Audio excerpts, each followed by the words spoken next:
Good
morning, good afternoon, and good evening, and welcome to the 100th episode of Starbase Weekly. Can you believe it? I'd just like to take this opportunity and thank you all for your support. So sit back, relax, and I hope you enjoy the show.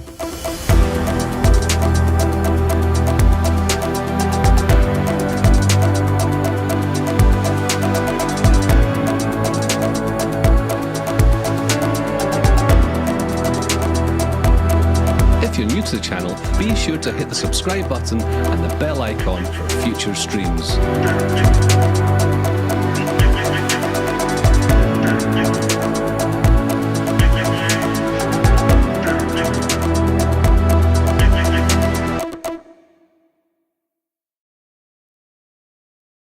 Hello, everybody, and welcome to another Starbase Weekly live stream. This is Zach Golden from CSI Starbase, and I'm happy to be here with you guys this week. I know it's been, I think we had 1 week off because due to some weather issues, not being very conducive for flyovers, but luckily we have a flyover to cover this week. We actually have 2 of them, so we're going to have a lot to talk about this week. And as always, we have some guests with us today. Most of you are probably familiar with Jake. Jake, thanks for joining us. Hey everyone, it's good to be back.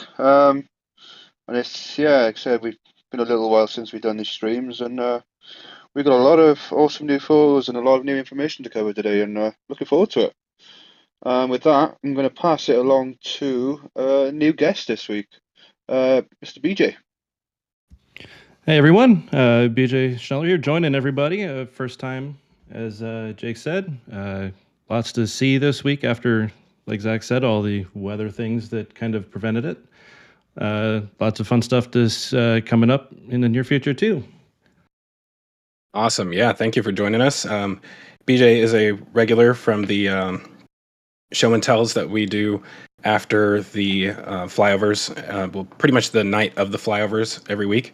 So yeah, thank you for joining us. And we also have Astro Joe with us, who will be reading off questions and donations. So welcome, Astro Joe.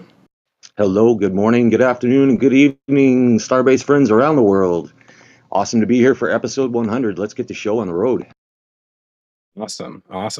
Yeah, we have an awesome show for you all today. There's lots to cover. Today also happens to be the 3-year anniversary of SN8's test flight. So that was pretty cool. I didn't realize that until this morning. Matter of fact, let's go ahead and show, just do a little bit of reminiscing and watch that landing footage, or, semi-landing footage. I'm going to toss this up here for y'all. I mean, yeah, it landed, just not very nicely.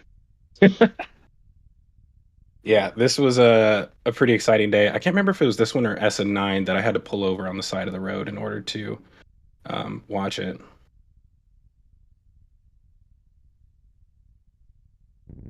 This always looked like so surreal to me and almost like CGI from that angle.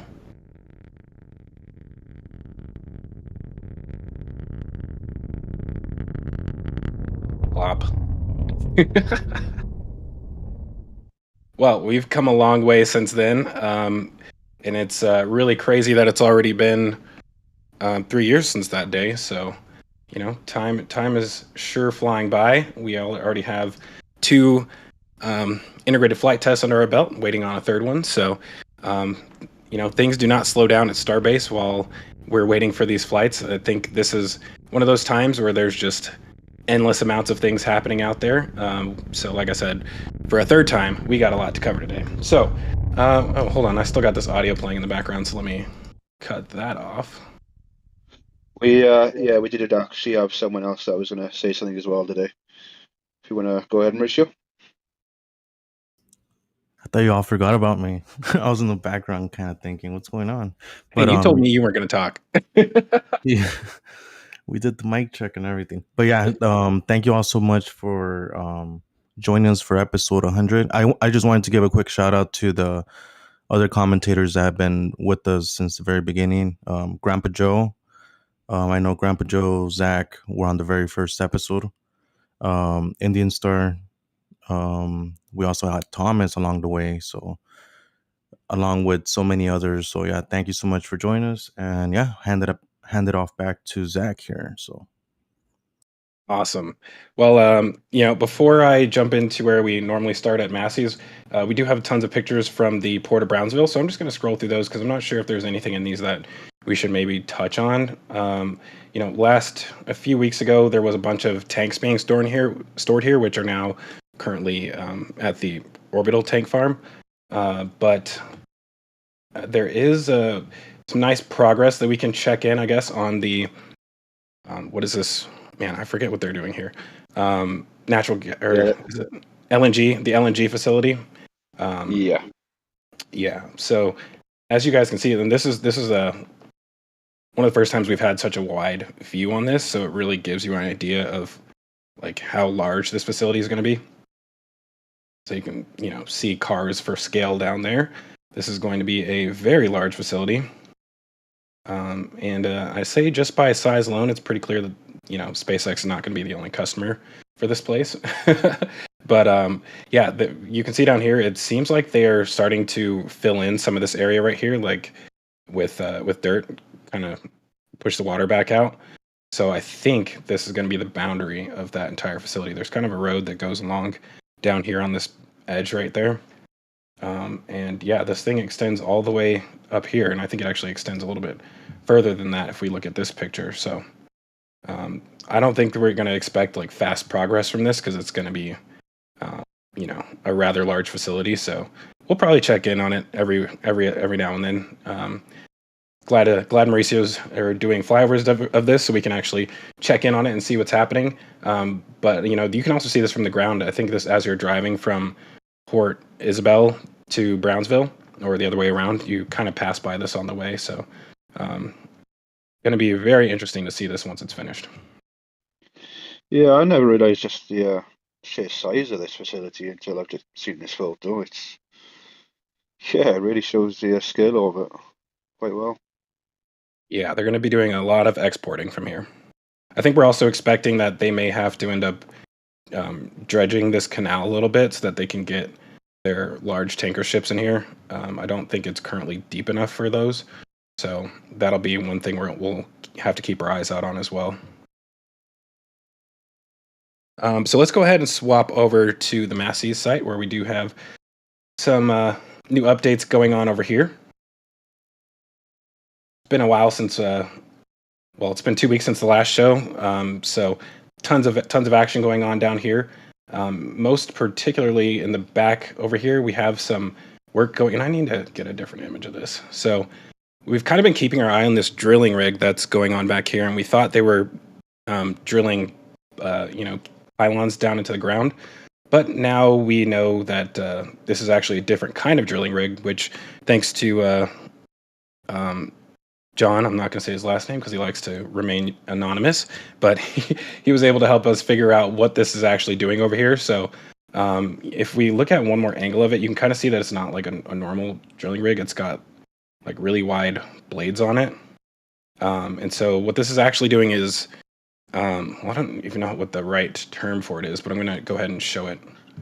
So It's basically, it's a deep soil mixer. yeah, that's it.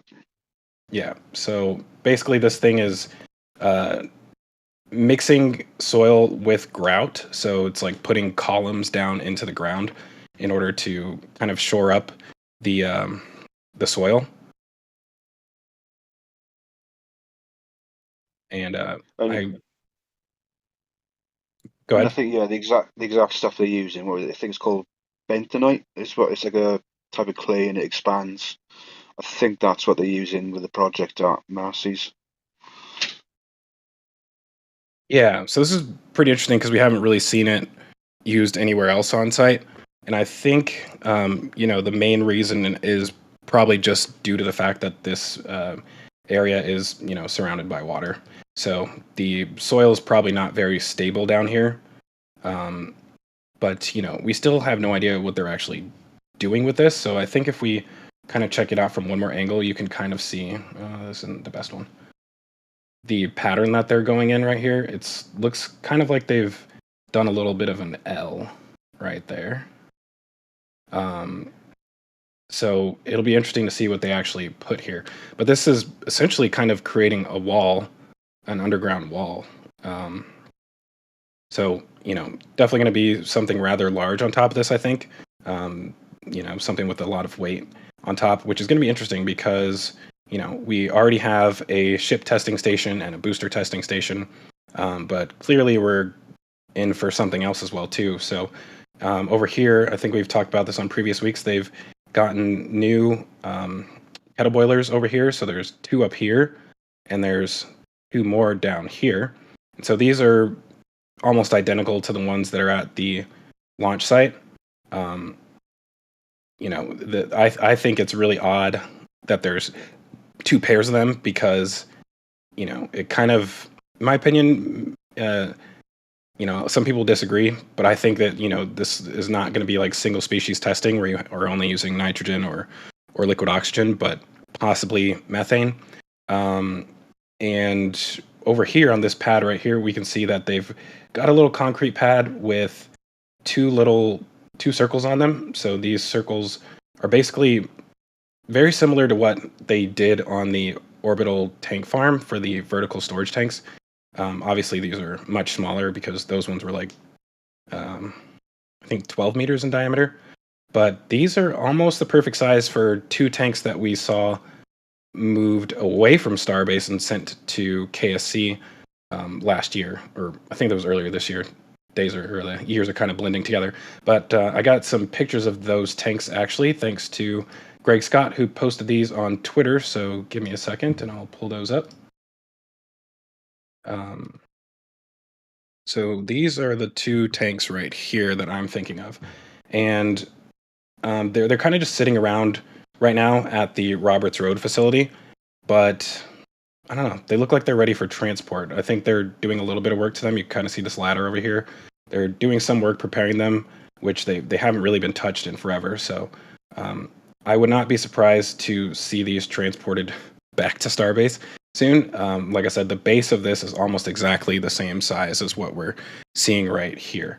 So I don't know. That would be interesting. We, in the past, kind of thought we never really knew what those tanks were for, but we kind of assumed that they were for methane storage. So that would be very interesting to actually end up seeing vertical methane tanks installed right here. Although, cryogenic tanks can really be used for any cryogenic materials. It doesn't have to be a methane tank. It can be switched over to something else as well too. But it is a possibility. And with it being right next to these kettle boilers right here, I don't know. In my opinion, I think I'm still holding on to it that we're probably going to see some engine testing. And I'm going to have to, we'll talk about the stand that I initially thought was going to go here. So, those of you in the chat who've been telling me for weeks that, the stand was something other than what I thought it was, you guys win this one, but we'll talk about that here in a few minutes. Yeah, I'm still on the fence with what they're actually going to be doing up in this part of Marseilles. It's obviously quite different to the other test stand areas they've already got operational currently, but it's just the whole regulations thing, how they do that kind of testing right next to the Mexican border like that. It's, yeah, I still don't quite know what to think of it. Yeah, I mean it's interesting. I mean, you know, if they were to do some sort of engine testing here, there's not a ton of room for it. But kind of just following the evidence on what they have here so far. Right now, they're still kind of removing the dirt from this area right here, so they may expand something into this area. Let's say they were doing engine testing, you really don't need that much methane. So you do have a lot more storage for liquid nitrogen and oxygen, but for methane, you really don't need that much because you're really only filling just the downcomer of the booster or the ship. Which really isn't that much. So theoretically, it could be done with very small tanks.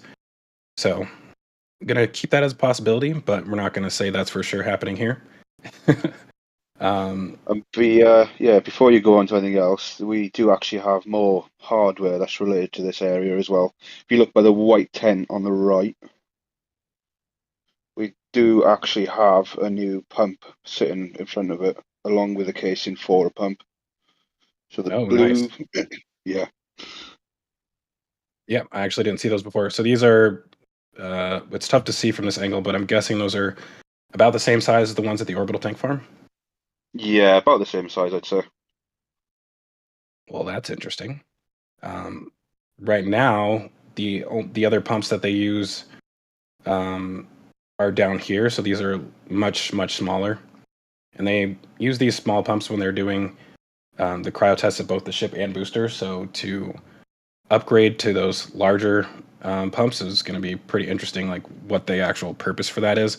But I did think that it wouldn't necessarily make sense to use these pumps here with these heat exchangers because these I believe are meant for a certain volumetric flow rate through them. So you would kind of expect that they would need to have a similar capability of what's happening at the launch site as far as pump capacity goes.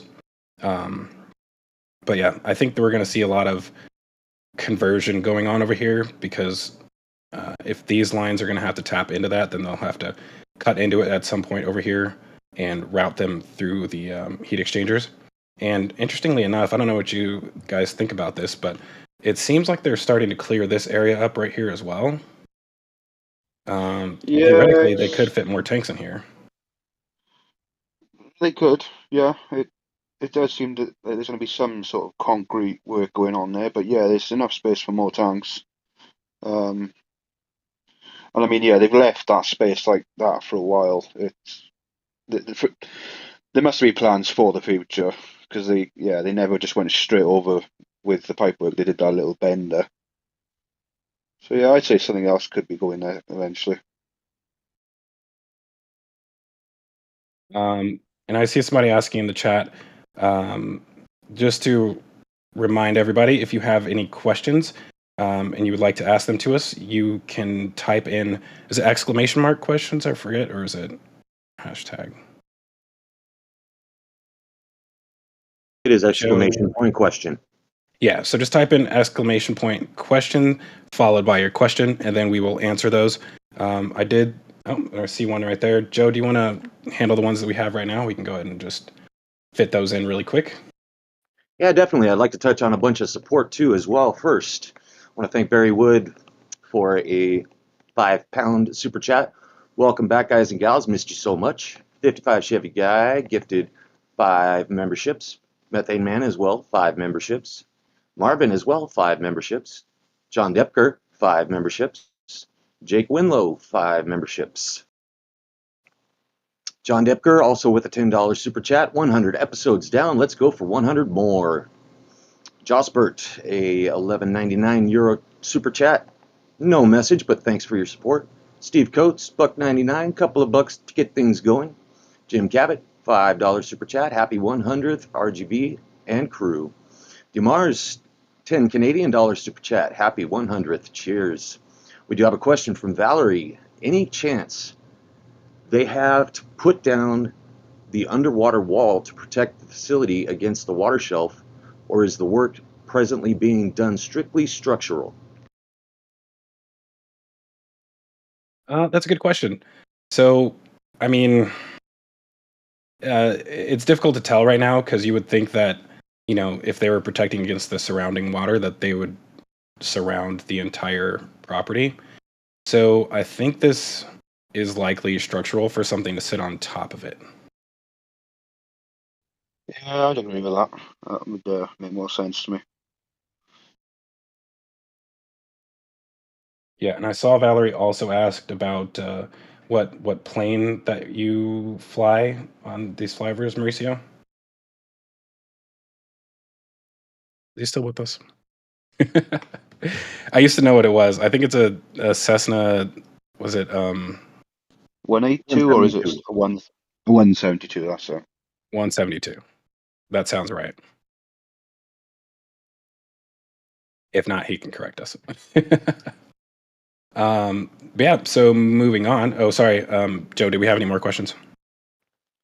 Clean slate right now, sir. Alrighty. Well, in that case, we'll continue to move around, I guess, the perimeter. So like Jake was saying, there are these pumps right here, which we'll probably see them bury in the ground here soon.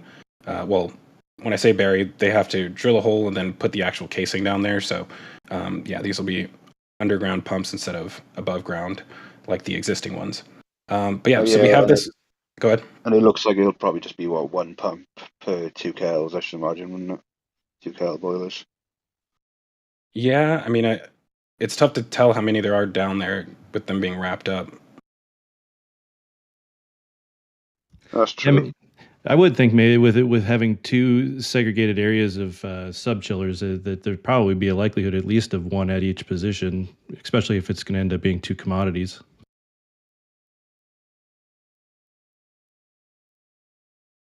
Yeah, that would make sense. I'm surprised that we haven't seen them start to put those holes down here yet. I mean, over here they have another pad that's going in front of these, which would be where I would expect those pumps to be located, but apparently not. So we'll have to keep our eyes to see where they actually end up placing those. But yeah, so moving on, we've touched on this building a few times, which they've got under construction, and we still don't know what this is, even though, in my mind, it looks kind of perfect for like a mission control room. And it's, the perfect distance away for it too, if you're trying to, move mission control from the, oh man, what's that school called?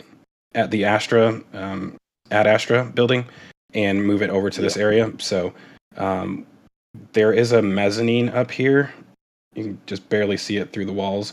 There's a second floor up here, and then a larger area down there.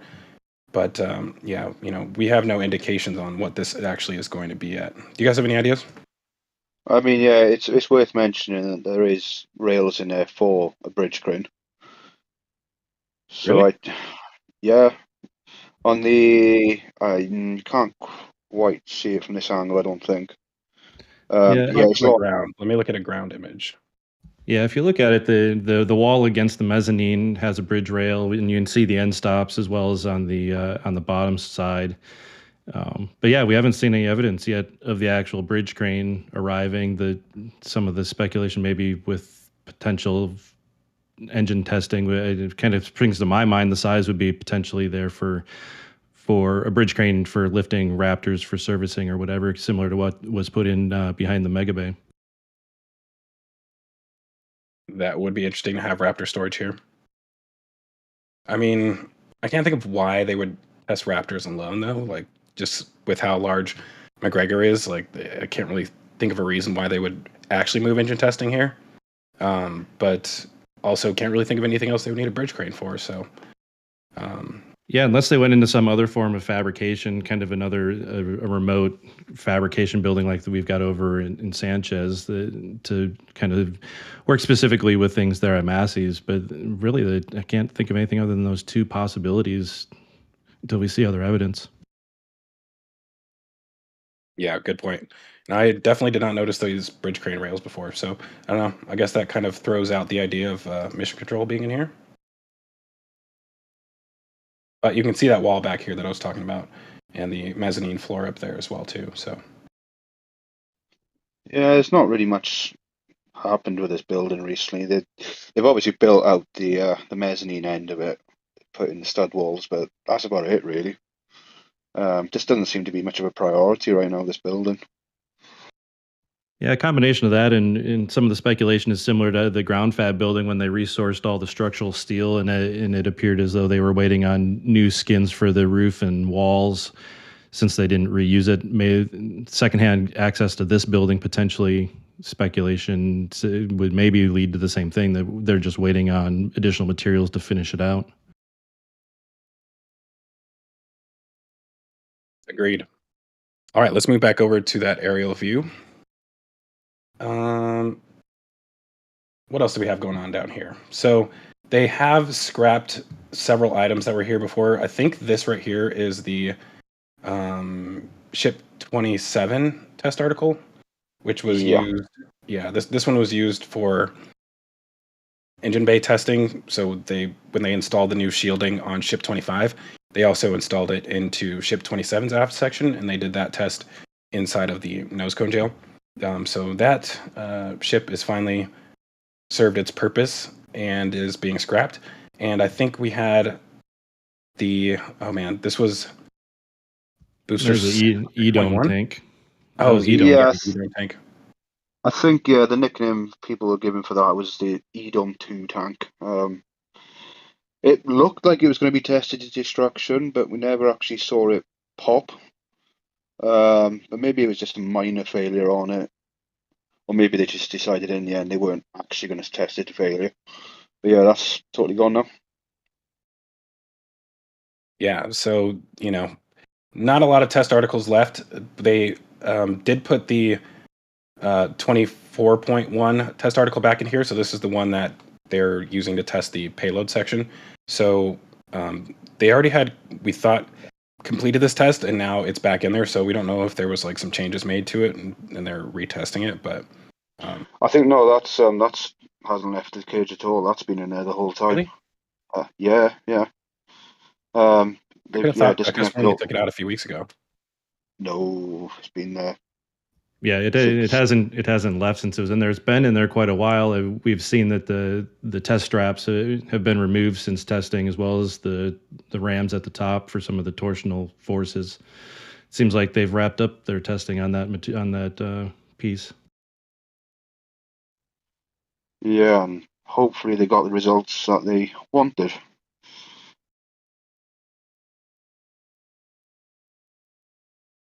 Yeah, I mean, it's crazy how fast they're moving down here with everything.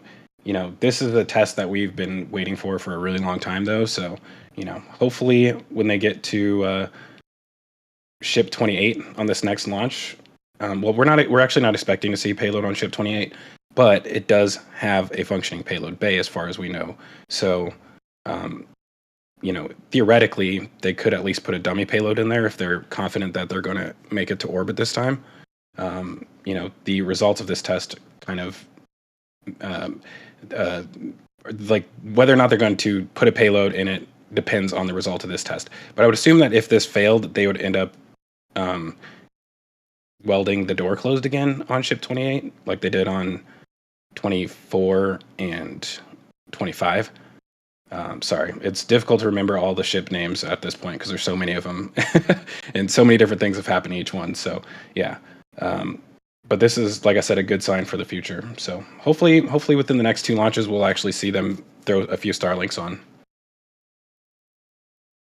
What else do we have to cover down here? You've got B7.1 has been moved by the crane as well. I think that's literally just because they were where it used to sit near the top of masses. They've been clearing that area out, so I think that's mainly the only reason it's there right now, and they might just be scrapping it finally. Although I have heard speculation that it might be going on the can crusher again, maybe to verify higher thrust levels for future Raptor engines. Yeah, the that fact would make that sense. yeah, and since they moved the second half of the nose cone jail over as well, it seems to suggest that that area is needed for something else, and maybe 7.1 is doing other things as well.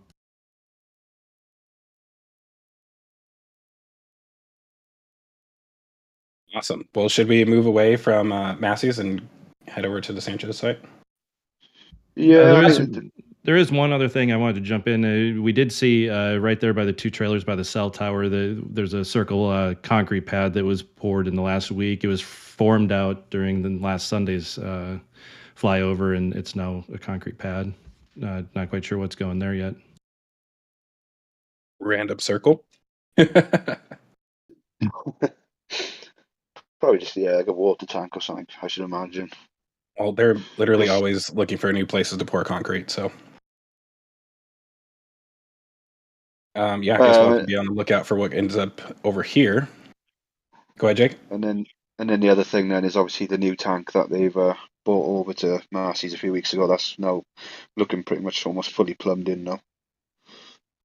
Yeah, they were actually pretty quick with this, and I'm guessing that these three are liquid nitrogen as far as we know. So I'm guessing this is additional liquid nitrogen storage. Not really sure why they didn't just go with the same type as over here. But I suppose there is always a possibility that this could be converted into something other than liquid nitrogen. So, as I said before, we're going to have to keep our eyes out to see what kind of conversions end up happening here, because the way it's currently laid out is a bit confusing, and obviously there's a ton more work still to happen down here. So, all right, I'm going to go ahead and move us over to the Sanchez site. I do have a couple of relevant questions before we jump on. Yeah, that word. Want to thank some support first as well. Yazada, $10 super chat. Congratulations on 100 episodes. I've loved every one. Boldly forward to many more. Love it. Thank you. Cosmic, $5 super chat. 100 more. And Jana with a thank you super sticker, 10 pounds. And a relevant question from Torsten Gadak. Does the test of 24.2 make sense when Starship V2 appears? We have no idea, pretty much. There's obviously a lot of speculation about what's going to change with V2, but we've got no actual official confirmation of what's changing yet, so pretty hard to answer that one. That's a valid answer. I'll take it.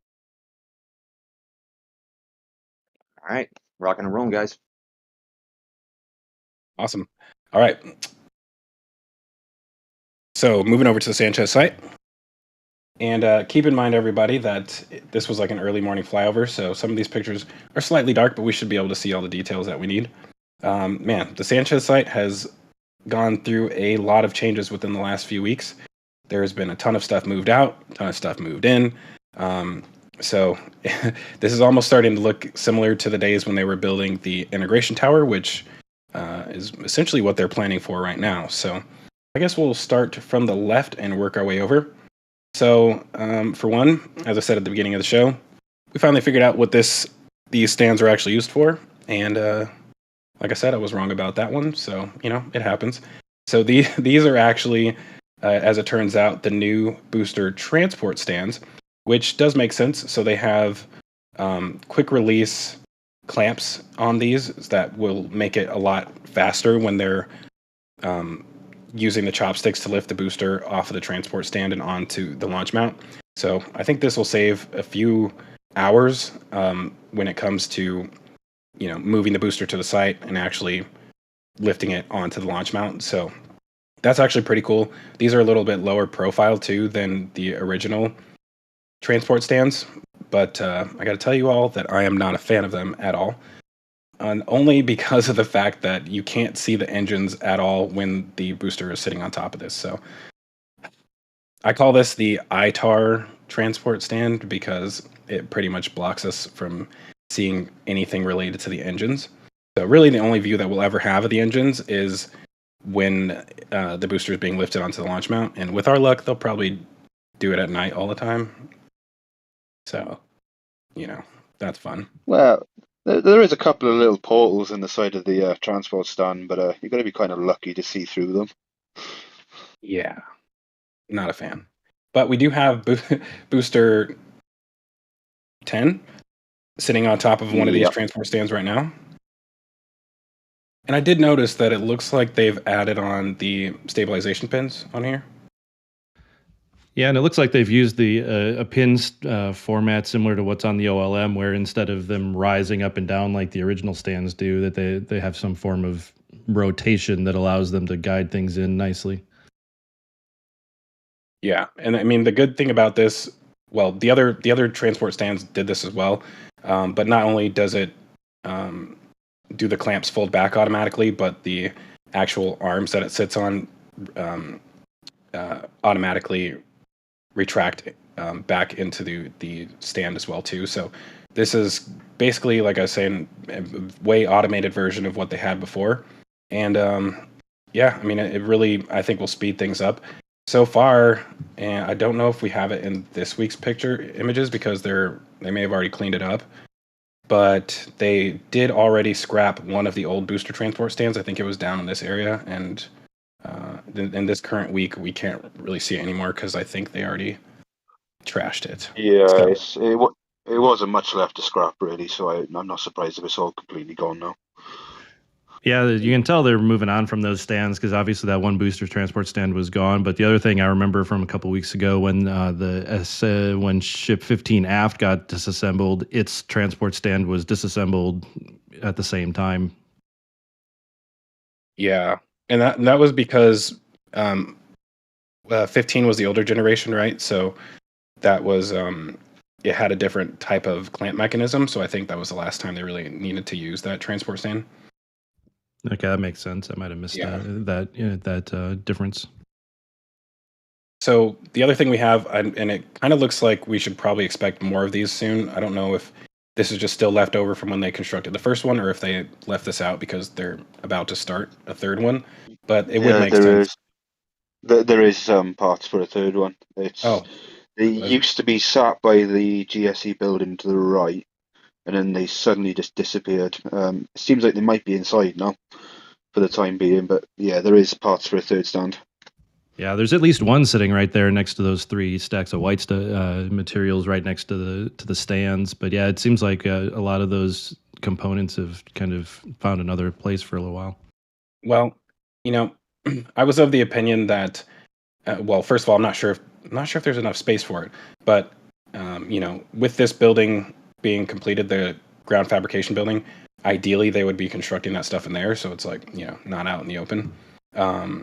But there's a possibility that they've started the next one inside of this building.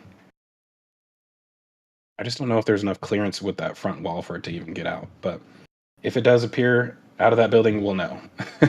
But on that note, we also have some more updates over here. There is the third booster engine install stand, which is nearing completion. And we also have a new stand right here, which is for ships. So y'all can see this is a little bit less sophisticated. It's just a flat disc, and it has clamp mounts for the ship. So this is very similar to what we see with the booster engine install stand, and it also has its own lifting platform, which you can put the Raptors on top of and lift them up underneath the ship.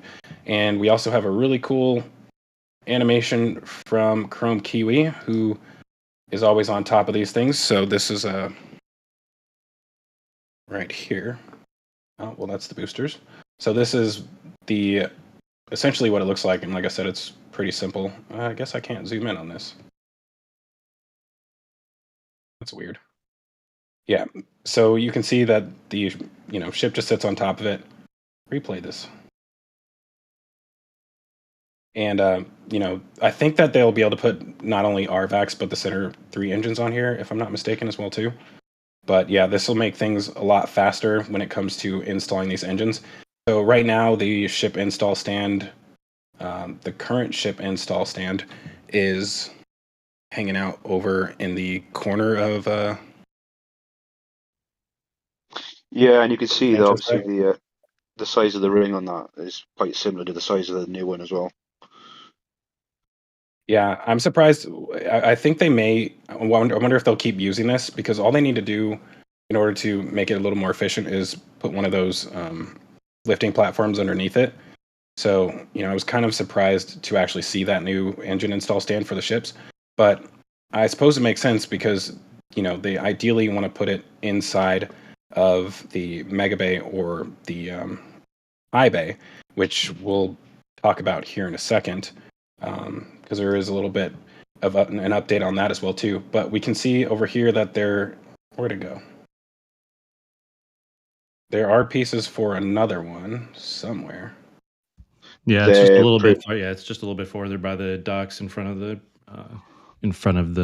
inventory tent there. That got pointed out this morning, and I didn't even here they see are. it during. We didn't see it during show and tell last night. Yeah, so there it is. The pieces for a second one. And I'm assuming there'll probably be a third, since there's 3 for the boosters. And you know what? I'm just going to go ahead and skip ahead really quick, because while we're on that subject, we might as well talk about where they're going to go. So, moving over to the Mega Bay, or Mega Bays. So, really cool that we saw last week. Well, obviously, we didn't have a show last week. They have finally poured the bottom floor for the second Mega Bay. And as y'all can see here, there are circular depressions inside of the concrete, which is basically meant for something to sit inside of. So, we've been kind of wondering for a while now, like, what they're actually going to put in this bay. And we think we kind of have an answer now. So, well, at least we're closer to it.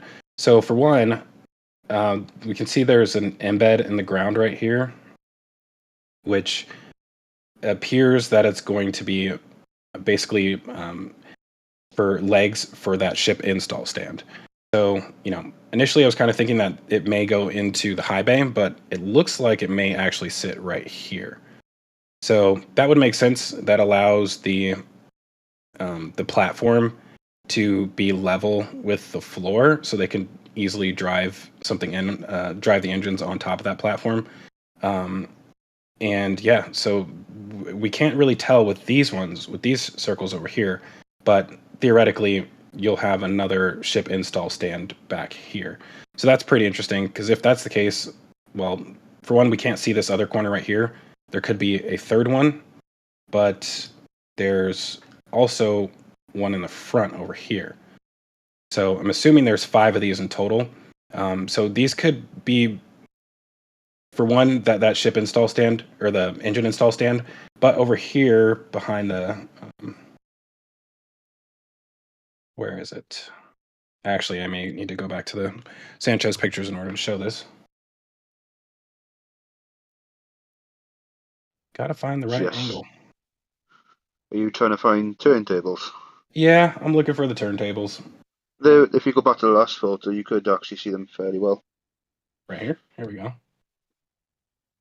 Yeah, yeah, that looks. so these turntables are essentially, I guess I thought these were only for boosters, but apparently you can also, put the ships on top of these as well too. But these have been sitting out here for quite a while, and kind of when I saw those holes in the ground, it looked like this is what would go in it. But it wasn't until talking to Jax this morning where we realized that there's actually those embeds in the ground. So, I was initially thinking that we may see all booster stacking happening in Mega Bay 2, and then only final outfitting in Mega Bay 1. But it kind of is looking like we may see both ships and boosters in Mega Bay 2, or, only ships. That's a possibility as well too. So let's go back to that really quick. So let's say, and this will be interesting to see people's thoughts in the chat as well too. So, in the Mega Bay, and I'm going to go back to this image from Chrome Kiwi. So in the back of the Mega Bay, there are already 2 engine install stands and space for a third one. And matter of fact, I'm all over the place today. Sorry, everybody. But we're going to go ahead and show this again.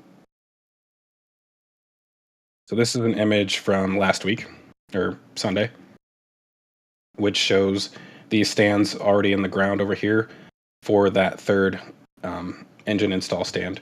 So you have 3 final outfitting stations in the back, and then there's a turntable in the front left and another turntable in the front right. So booster 11 is sitting on top of the engine install stand right here, and booster 12 Yep.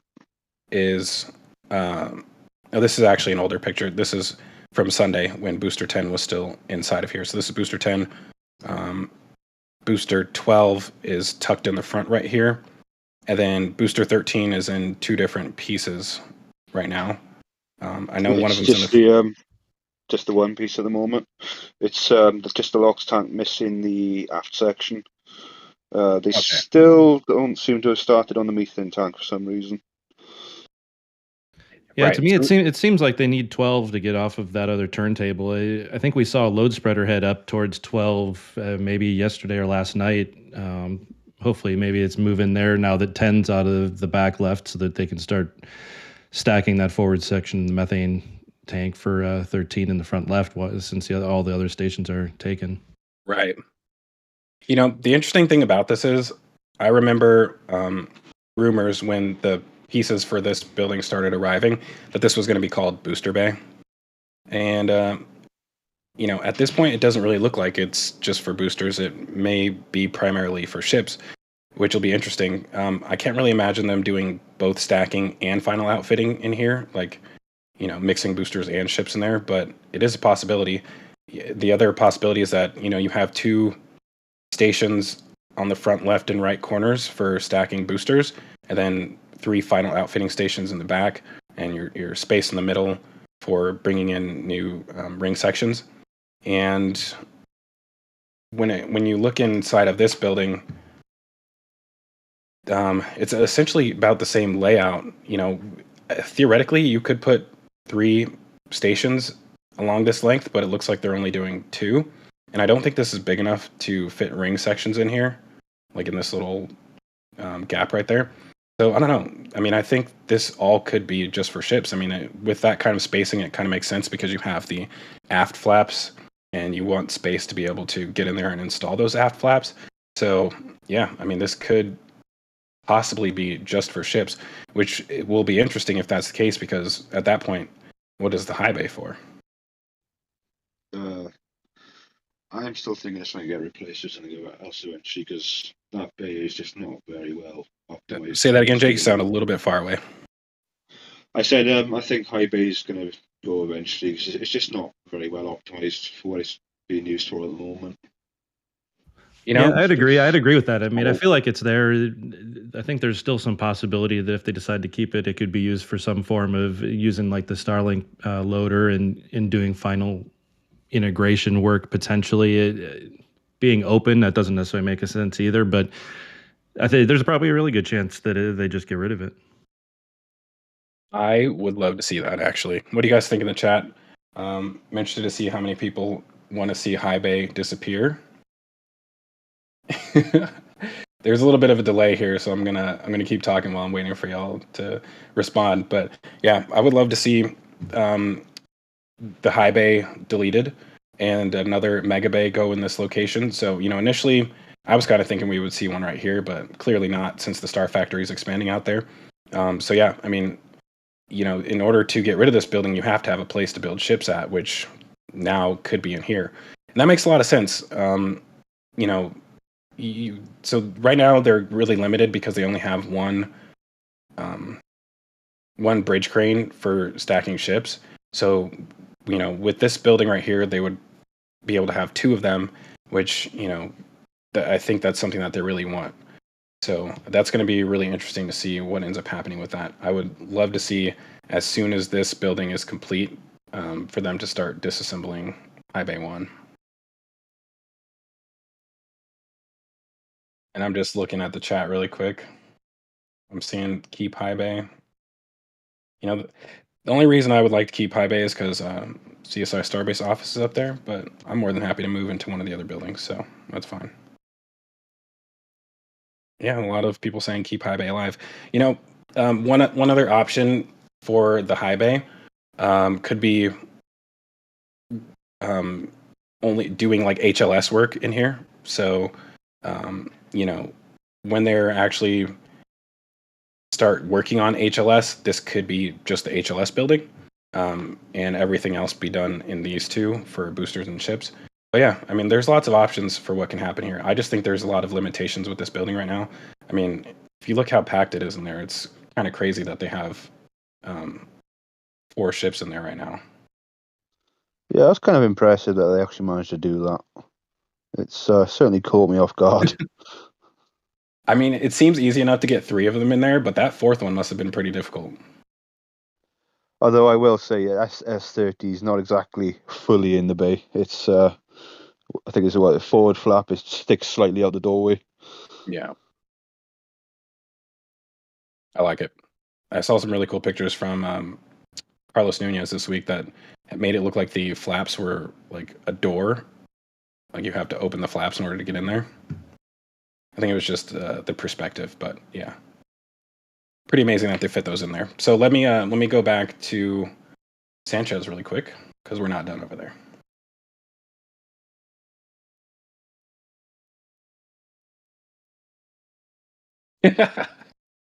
Yeah, I'm seeing people in the chat like, no, your studio would go too. It's all right. We'll build another one. So now the other big thing that we have going on at the Sanchez site is the next integration tower. So as you all know, we do have some new integration tower pieces that had been delivered here. I think these arrived the day after the Fish and Wildlife approval went through. They started arriving. So yeah, we have the four pieces right here, which are for the last section of the tower. And there's also a ton of other pieces that are also for that section. And down in this area somewhere, oh, right here, these are the 4 footings that go on the bottom of the tower. So this is like essentially the base of the tower right here. What is this? Oh, this is the piece. It's Man, running yeah, the that- lift block. yeah. So this is where the block on the front of the tower goes, or the top. There's an actual the correct word for this. I'm trying to think of what it's called though. The crown block. Yes, what you're thinking that is of? what I was looking for. Thank you, Jake. Yeah, crown block goes on top of this, and matter of fact, I'm just going to move over there and show y'all what we're talking about here, so everybody's on the same page. What happened there? Okay. Maybe that image isn't loading. Stand by. Sorry for the black screen, y'all. There we go. So yeah, the crown block we're talking about is up here. So that piece that we're looking at is the one that's like under here, under the roof. It's hard to see. Yeah, and I think those 4 beams that are the 4 larger beams we have are actually for section 8, and then we're still waiting on the 3 pieces. There's 3 more that are like it, but they're like 2/3 the height of that go along with the crown block, because they reconfigured for the second and third towers how those last 2 segments were constructed. Yeah. Yeah, and it looks like we're going to, initially I was kind of expecting that they would move the tower sections over as needed. But right now they're preparing to bring all of them here, it looks like. So you can see that down here there are 2 pads. There's some, it's tough to see from this angle, but you can kind of see there's basically the foundation for them to sit on top of right here. And there's another one right here. And over in this area, they're building 2 more of them. So we'll have at least 4 tower sections here. I wouldn't be surprised if they build another one right here. And over the last few days, they have moved these tanks out. So all 3 of these tanks are no longer here. So I'm assuming that we'll probably see them go all the way across. So all 9 sections would be just hanging out here while they're... so they still have to do the final outfitting on them, matter of fact. Let's go ahead and take a look at this image from Greg Scott. So Greg Scott posted this on Twitter.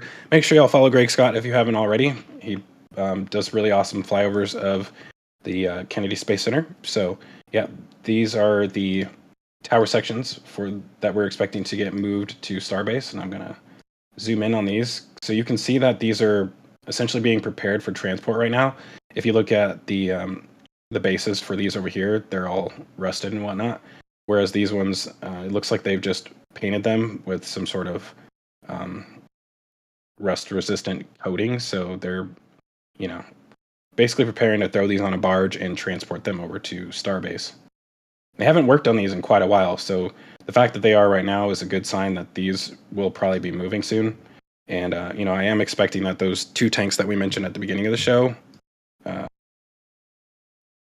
these 2, will probably move around at the same time. So we will be keeping our eyes on that. Hopefully Greg Scott will be able to do some more regular flyovers down there because, we're going to be waiting to see these end up at the turn basin for a barge to pick them up and send them over to Starbase. But as you guys can see, they're missing the all the pipe work that goes on the inside. So I'm guessing they maybe want to keep these as light as possible when they're moving them on the barge, and also transporting them down the highway as well when they get to Starbase. So that stuff is all going to have to be done at Starbase. So that kind of makes sense why they are moving them over early so they can finish all of that work.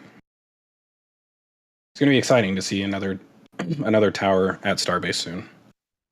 Yeah, a while ago I would have, written this off, these go into Starbase, but over the past year or so, seeing all the different hardware being transported between this site and Starbase, I just fully expect it now. What's really going to be interesting is once these move, if they start building another one here. So, we don't... I think they will. Yeah, I think it's almost guaranteed. Like we don't know. Well, we don't know what the original location where this one was planned to go. I don't know if this was always expected to end up at Starbase or if they were expecting it to end up at another pad at KSC. But it's highly probable that we'll see more towers at KSC. I've definitely heard rumors about that. I'm not going to repeat them on the show because they're not verified, but I think we should expect to see more towers down there at some point. So it would be interesting if they start constructing another set of them down here once these are moved. Yeah, and I mean, this is a nice wide open work area as well at Roberts Road, and I think it's just easier to get a bigger workforce there as well. So it doesn't surprise me if they build another tower here and just keep transporting them to just different locations. Yeah, it's almost like they can build a tower faster than they can build boosters at this point. Yeah, that's true. And sorry, moving back over. So yeah, like I said, these tanks are all gone. I think that one of them may have gotten sent over to the Massey site, and we actually got our first view of them as they were moving because we've never really seen them close up because we originally thought that these were for natural gas. But when we saw them as they're being transported, they have ports on the bottom of them, which are very similar to the water tanks at the launch site. So we really actually have no idea what these are. They could be water tanks, but they could also be cryogenic storage tanks or, for natural gas. But I think during the next flyover, we'll actually see where these end up at the Massey site. We know at least one of them went there, but it's possible all 3 of them did. Yeah, 2 of them left on truck and trailer and seemed to be potentially going somewhere different. With the early flyover, these moved like 2-3 hours after the flyover, so we didn't get that insight. Yeah, it's just crazy how, pretty much all of this, all these facilities that were set up at Sanchez are now getting moved elsewhere or deleted completely. So the air separation plant is now gone. I'm actually would not be surprised to see this generator facility moved somewhere else, the power plant, because as far as we know, this was really only used for the air separation unit. So at this point, kind of confused why it's still here. There is a possibility that it could still function as backup power. I mean, it's right next to, the rest of their Sorry, my mind is like all over the place today. It is possible that this could tap into the rest of the network right here, and be used as backup power. But I don't know. Like I said, from our understanding, this was only used for the air separation plant. So I would not be surprised to see it leave this location at some point. Yeah, it's certainly been interesting to see them build up all this infrastructure at Sanchez and then just start ripping it all down. Not that long later. Yeah, I mean, it's pretty much what they do all over the site, which is interesting. It's like nothing is really truly permanent. This building looks kind of permanent, so this is starting to near completion. We've seen this over the past few weeks. It's a 2-floor concrete building, which is kind of rare down here because they, build everything out of steel. So we still don't know what this is, but in my opinion, it kind of looks like potentially a backup like comms bunker. So if for one, it looks like it's meant to withstand like flooding. So with the way the launch site is constructed, if you have a flood in that area, the comms building could end up underwater, and it's not waterproofed. So I think this theoretically could end up being some sort of backup for that. But that's just all speculation at this point, just based on the way it's constructed. Yeah, and the other interesting thing over there as well at the moment is the new Starlink domes that appeared this week. Oh, yeah, good point. Where are those at? Yeah, they're right next to the B2 water tank, so just a little farther. Sanchez site is so big, it's hard to. I can't see them in this image either. Stand by. But yeah, it'd be interesting to see if they're related to the new possible comms bunker. I mean, they're sort of quite close by. Yeah, there's 9 of them, and I'm trying to get these from a different angle, but I'm scrolling through like the thumbnails of the images down here, so it's a bit hard to see what I'm looking for from far away. And even they're at the bottom of this picture, but just out of view. Just out of view on this one too. All right, here we go. There we go.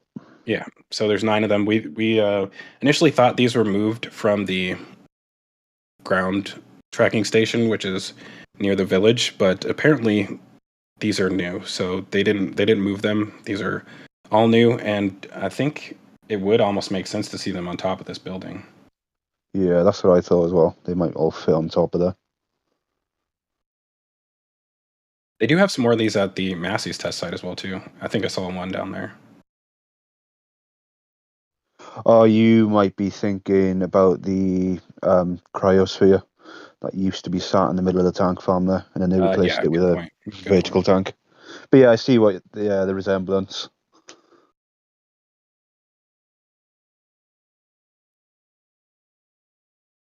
All right, I'm going to move us on a little bit. Sorry, everybody, I'm a little rusty today. It's been 3 weeks since the last show, or for me at least. So what else do we have going on down here? Oh, well, Ship 26 has been connected to the LR 1750 crane over here, and Ship 26 has already done static fire testing, so can't really think of what else it would be doing other than preparing to be scrapped. So right now it's still sitting on top of the transport stand with the SPMTs underneath it, and we don't know if these are still here currently because you can't really access this road anymore. But it seems like they may be doing final preparations to scrap it. So in order to do that, they would have to probably take the engines out first, which is a little bit surprising that they haven't put it on top of this stand in order to get the engines out. So who knows? There's a chance they're not scrapping it, but that's really the only thing that we can think of as far as what would be next for this ship. And I'm sure a lot of people are excited to see it go. It'll make a great article for testing the bridge cranes in Mega B2.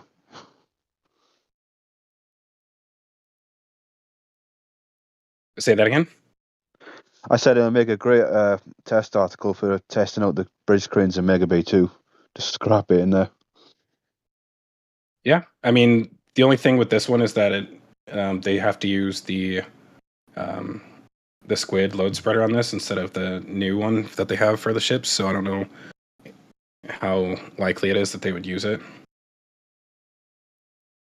Yeah, we've seen a few smaller loads being lifted already by those bridge cranes. Probably some of the initial testing. So it's hard to say whether they do a formal load testing with the ship or not.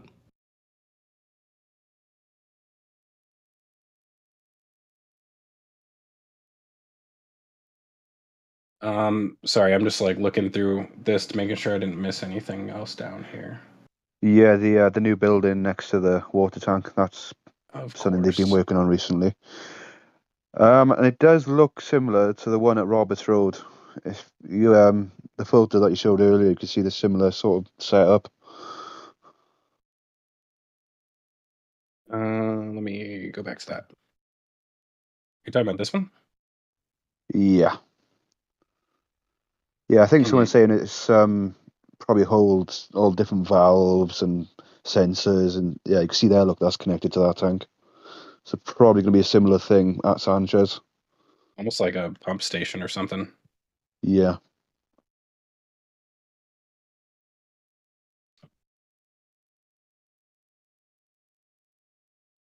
Yeah, I mean, with its positioning, it probably is something similar to that. I'm still sad And to see that air separation plant go. I keep thinking about that when I look at this. you can barely even tell it was there. It pretty much deleted all evidence of it. Jesus, I just saw a pretty large donation come in from Anthony Gomez from Rocket Ranch. Oh, hey, Anthony. Joe, do you want to read that out? Thank you so much, Anthony. Very, very generous of you. Rocket Ranch in the house. A hundo for your hundo. Love you all. Any speculation on the new lot near Massey's just before the bend? They've been clearing it for some time. Feel like it could be a great spot for mission control. And welcome back, Zach. Oh, thank you, Anthony. I don't know if we have any images that show it this week. Has he posted one on Twitter or X? That would be helpful. I know somebody posted one a little bit ago, but I can't remember who did it. So there is a new lot on the way to Rocket Ranch, or sorry, on the way to Massey's. And by the way, if any of you guys are happen to be visiting Starbase and want to stay somewhere near the facility, there's a really awesome campsite, Rocket Ranch. I've stayed there multiple times at this point. And it's really awesome. They have a nice viewing facility for the launches as well too. So shout out to them. Yeah, you can if you want to stay down there, you can look them up on both. They have their website, Rocket Ranch. I forget the actual if it's just rocketranch.com, but you can also find it on X as well too.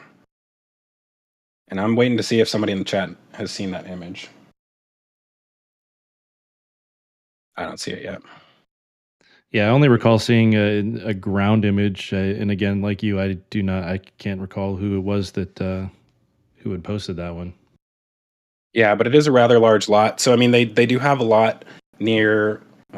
They had one at the airport. I don't know if they still use it, because they moved all of their storage up to this building over here, which I'm trying to get a view of.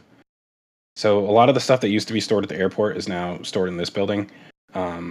But I mean, if you kind of look at it, they're running out of space again. So I wouldn't be surprised if they need additional space to store stuff. So I mean, I've seen speculation like it could be another rocket garden down there, but I think the power lines get in the way of that. So more than likely, I think it's possibly additional storage. But yeah, if we end up finding a picture of it, I will show it. But if not, we will move on. Did we have any additional questions before I go to the build site, Astro Joe? I would like to thank some additional support. JK Video, $10 super chat, no message, but did include a question earlier. I thought I saw one, but I don't see one now. Okay. Oh, there is a message celebrating RGV 100th episode, hopping on the donation train. Crane Man, $30 PayPal donation. Rocket Profit gifting 10 memberships. Thank you, sir. John Depker, 5 more memberships. Thank you, sir.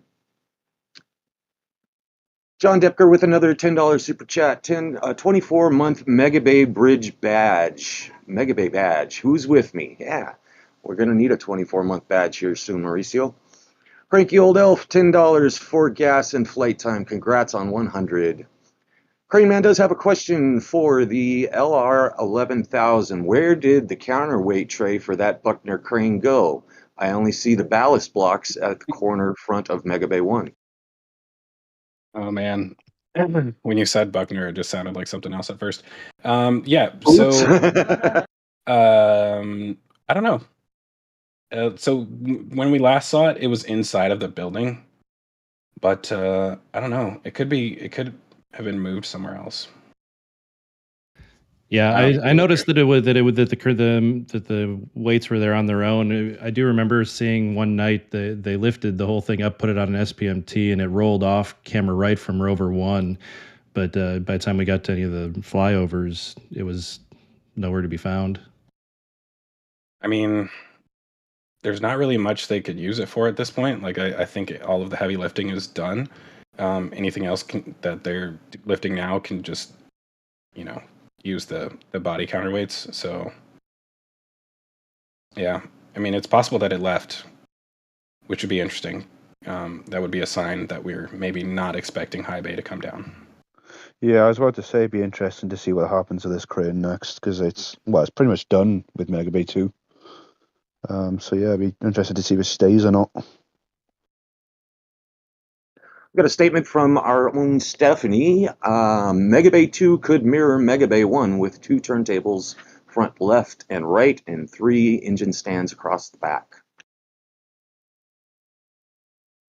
Yeah, I tend to agree on that thought. I think I've seen we can't really see any embeds in the back left, but it does seem like from a couple weeks ago that there does seem to be. It looked like there was a hexagonal footers down below that, suggesting the same type of deal as in the middle.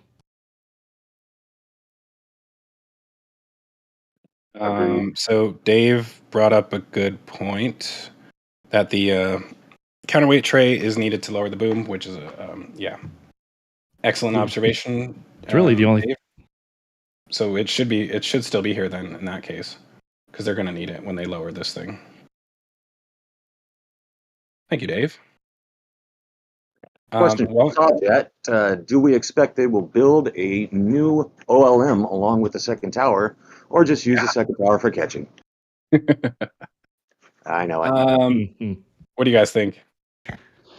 I wouldn't be surprised if we see a tower built in advance. I don't think there'll be a catch-only tower. It'll obviously need an OLM at some point, but I could see some validity to getting a tower started first and then having that capability to do some catch practicing without sacrificing an OLM if something happened.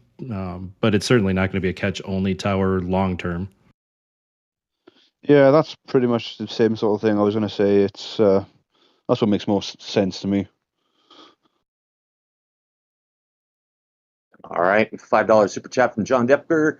I'll believe the second tower build when I see the LR 11350 hardware on site. Right. Yeah, that's going to be really interesting. They got a lot of equipment that they need to move here from KSC.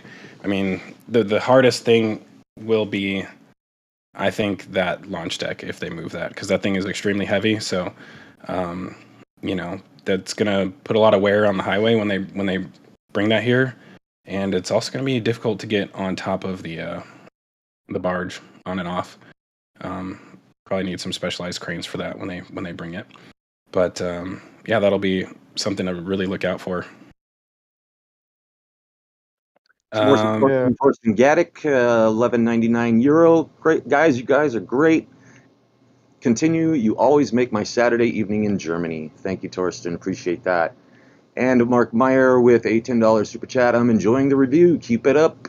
And Sharpie coming in hot, hopping on the 100th train. Choo-choo. All right, we're caught up, gentlemen. We can move on. So here's a thought. Let's look at this from the ground first. So I mentioned earlier this week on X, and this was retweeting a picture from Carlos Nunez, but we have some other images from it as well too. So y'all can see that the windows for Mega Bay 2 are about twice the height of Mega Bay 1. So that's very interesting. And I'm just going to show this from the ground as well too, so we can like really get a better perspective of this. And there's a very large number of ground images to search through, so bear with me for a second. Where's my ground images? The heck? Yeah. Okay, there they are. So, yeah, I have like 10 slideshows open at the same time, so I get a little bit lost. So this was a little earlier in the week. This was actually last Sunday when these pictures were taken, but you can still see the back wall of windows right here. And when we compare that to Mega Bay 1, you can see that there's only obviously one level of windows. So I guess the question is whether or not this is going to be a 2-floor structure up here, which is a possibility. So, I was kind of expecting to see some support beams across the middle up here, but I don't think that's necessarily required in order to do this. But when we look at it from the air again, it does look like there are some pieces down on the ground over here. More frame pieces, which, unless I'm mistaken, I don't know what else these could be for, but it is possible that these are floor beams for a second floor. So that would be pretty interesting, and it would explain why there's 2 levels of windows, because, I can't really think of a reason to have them if not for that. Yeah, I mean, I'd say that's a pretty solid theory. It was just, I guess my question is, though, why put the second floor in after they put all the windows in and pretty much most of the roof in, and why not before they've done all that? I mean, that's a good question. Yeah, I mean, because, without the roof, you could very much easier drop them in there. But the thing is, with how long they are, you'd probably have to slide them in sideways anyways. So, like, with any of these roof beams up, you wouldn't be able to drop it in there. So, I don't know. I mean, it's just a possibility. I guess I wanted to see what you guys thought about that. I mean, here's the other thing to consider. If you look at it from the side again, the way that this elevator, the elevator core goes up here, so it looks like, and a lot of people disagree on this. For me, initially I thought that they may end up having roof access up here because this elevator shaft does not exist on the first building, so it's weird that it penetrates up through the roof. Some folks have said that the actual hardware for the elevator could go up here. However, that is a lot different than the first building. So I guess that's one of those things where I feel like we're gonna have to wait to see. But theoretically, you could have roof access. At minimum, this could stop on the second floor as well too. So if there is a second floor, this would be the landing for it right here. Yeah, those elevator shafts definitely lend some support to that theory. I mean, the level at which those crossbars are middle of the windows, and then having the elevator gear up into that top portion, definitely lends some credibility to that theory. Yeah, I guess it would have made more sense, like Jake was saying, to put all of that steel up there beforehand. It's going to be much easier to lift it with that crane instead of like forklifts, which they would have to bring up here. But they had to get all of this equipment up here with a crane anyway, so it's also going to have to come back out with a crane. So I don't think it's too difficult for them to lift the required equipment up there. This building is massive, so it wouldn't be all that weird to see large forklifts up here and lifting all of that steel in place. I don't see any supports on the beams though for that. Yeah, that's what I was just about to mention. That's the one thing I'm not seeing yet is any little tabs or anything. But can they just weld those on later on? Is that Yep. probably possible?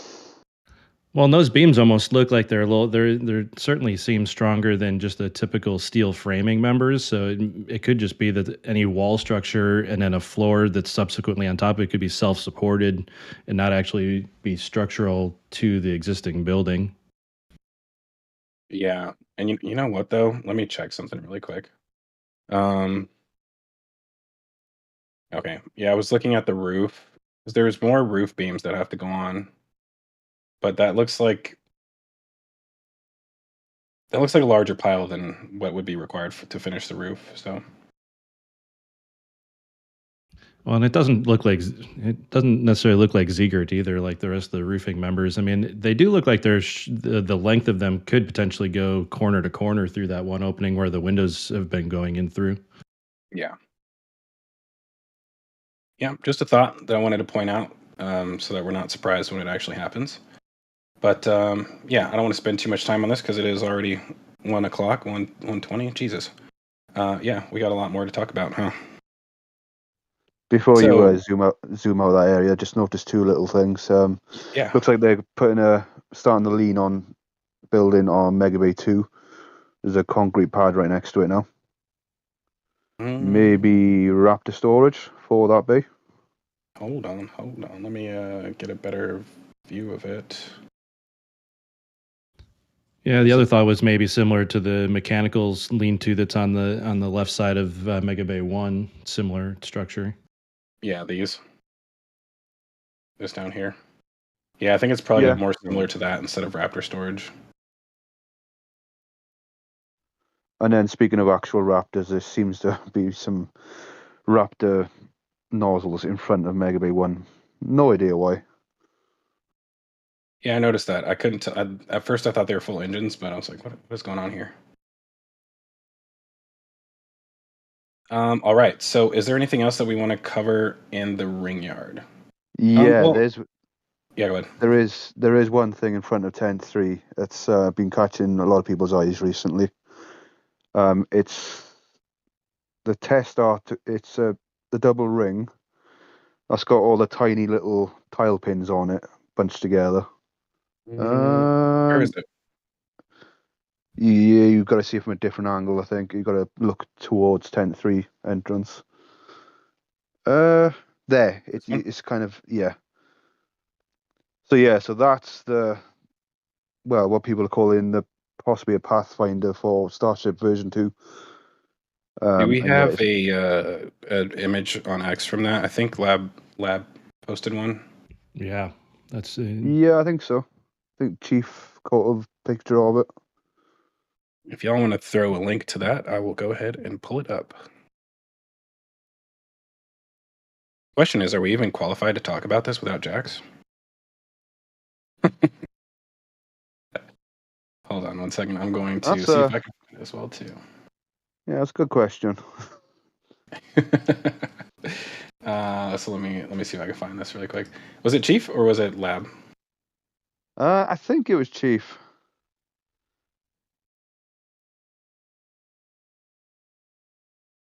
Kevin Randolph. And this was something I would have liked to have had ready beforehand, but didn't really think about it until you just said it. So, yeah, I'm not finding it right now.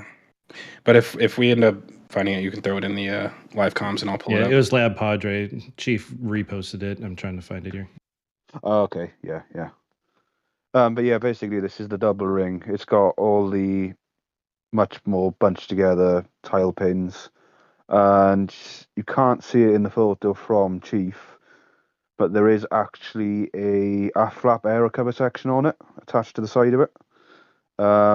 And there's also some funny little cutouts near the bottom of it as well, but it's on the other side facing away.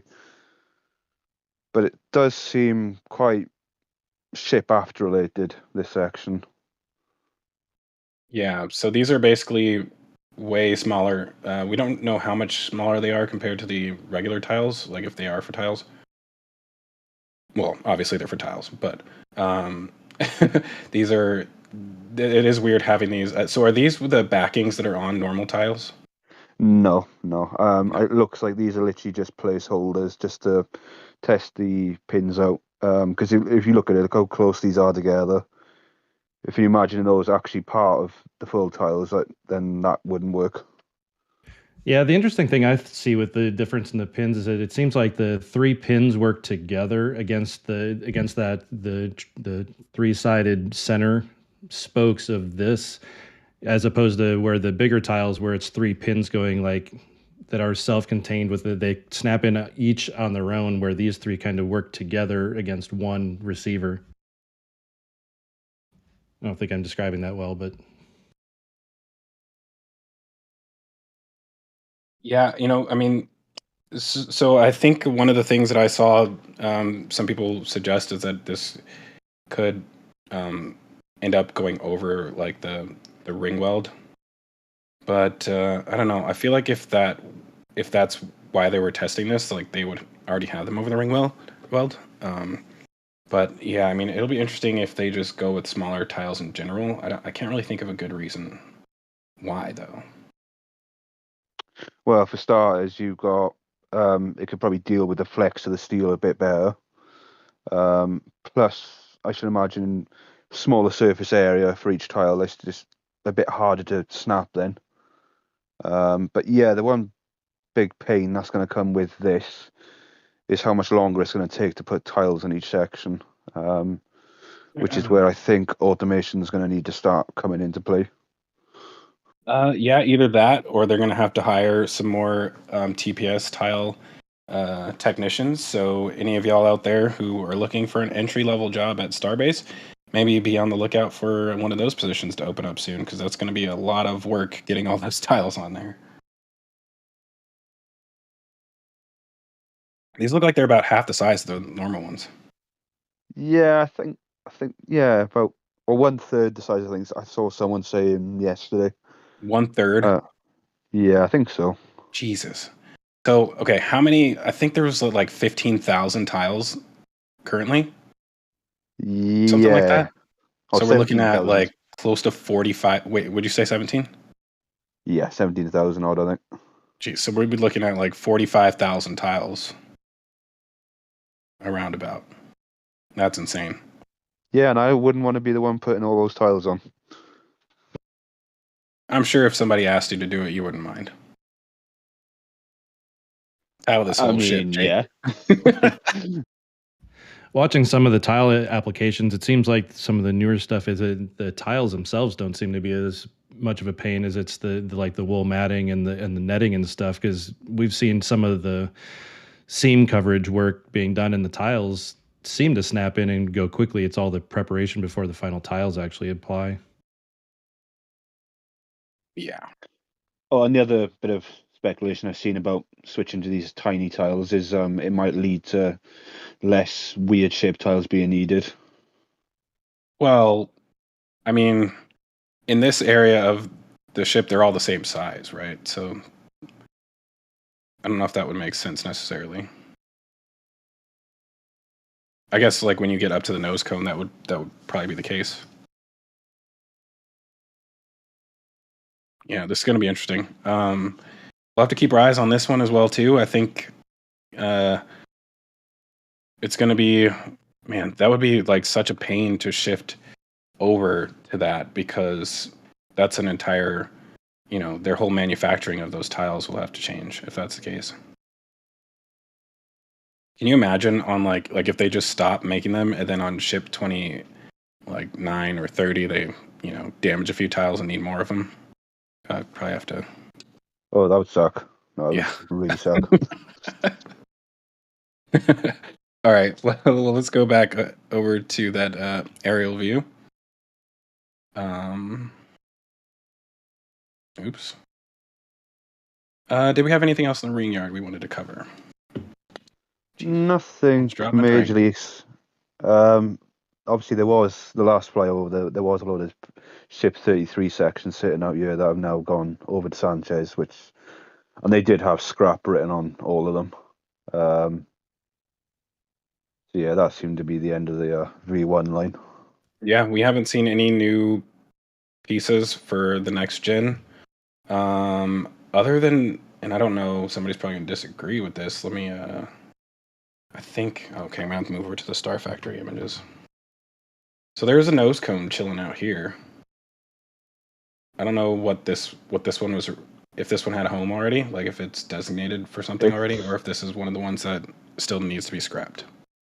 That was sat in the ring yard for a while, and now they moved it back down to this end for some reason. And I think Jack said this is nose cone 42. Yeah, that's what I remember last night. But it seems to be more of a Pathfinder, because it's got some cutouts in it, and it's got some pins on it, but it's not the full thing.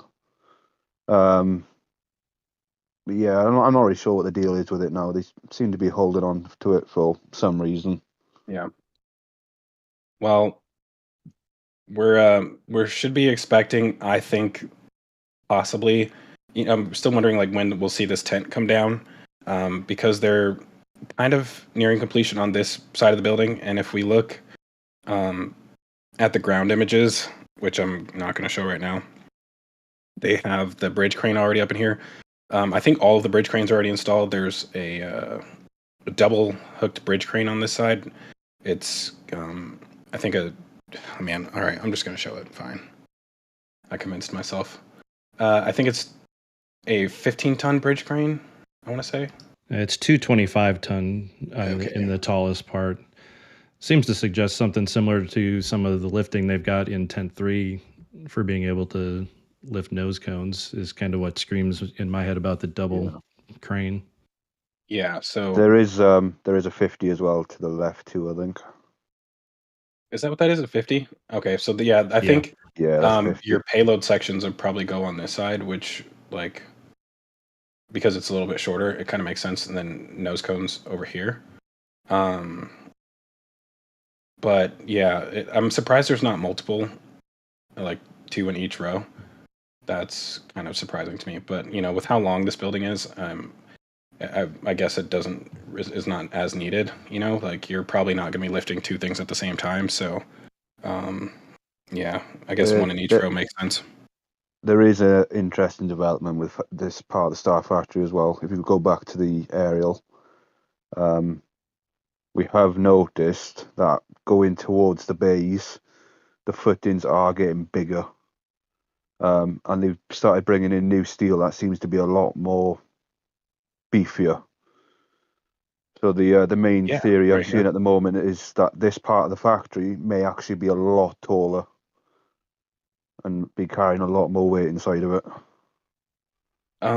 That would be interesting. So I'm wondering like what they could possibly need that for, because I mean, if y'all see here, they've got like truss sections right here, which they do not have anywhere else on this building.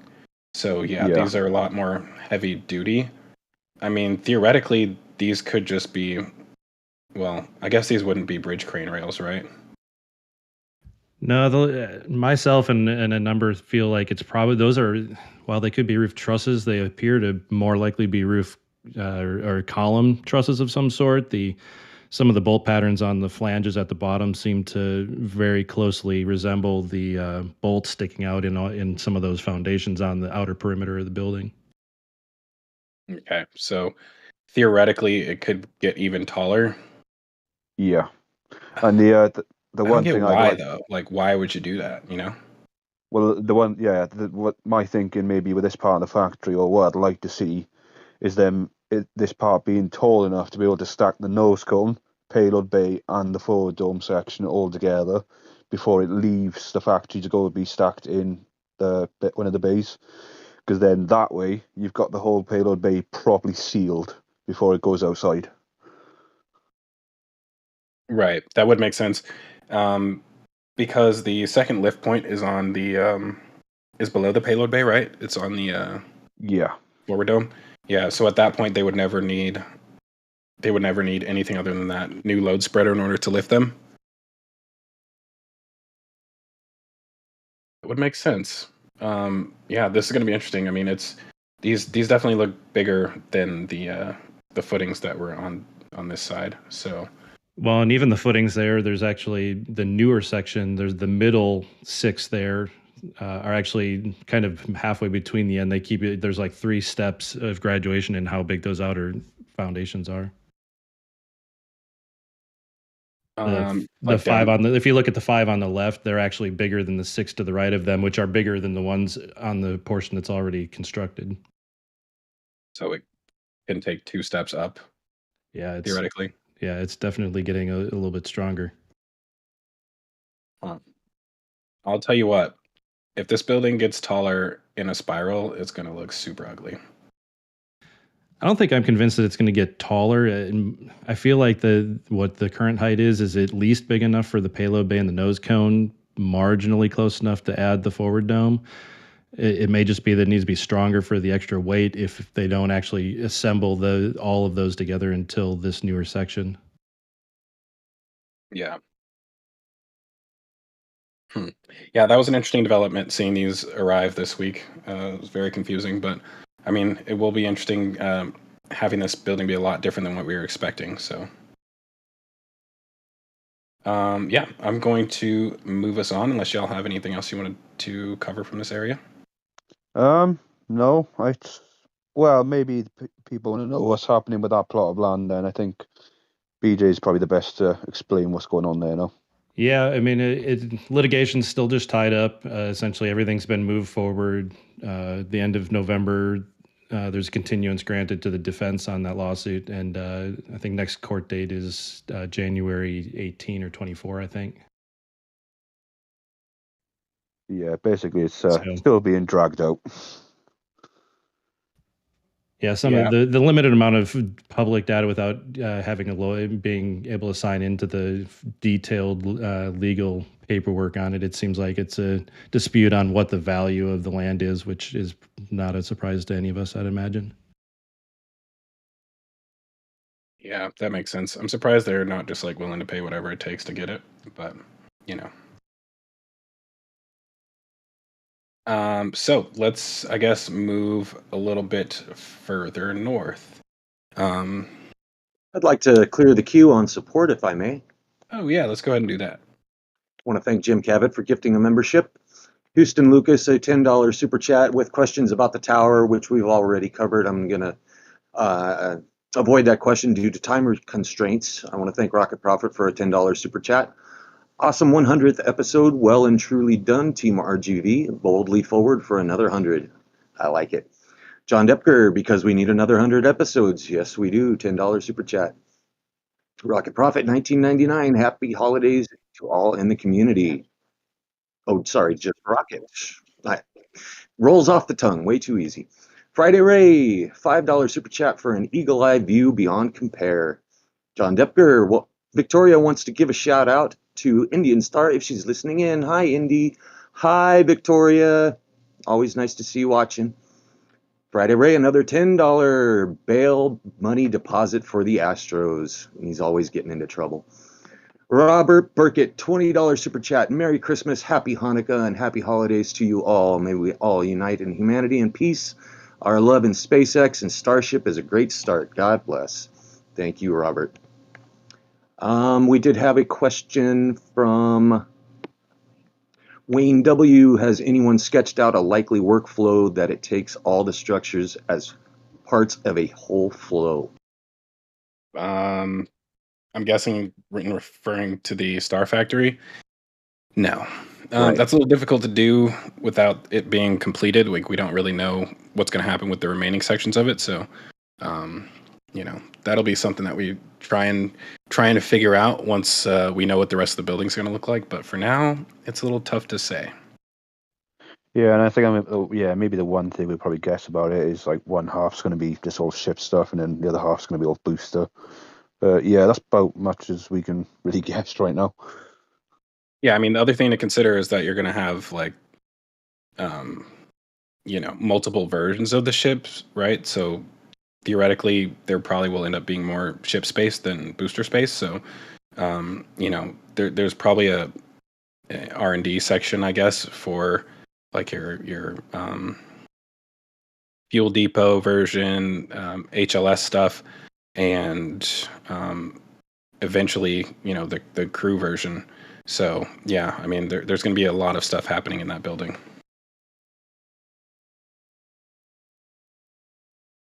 And a final question for the area. John T asks, any sign of the press pit equipment yet?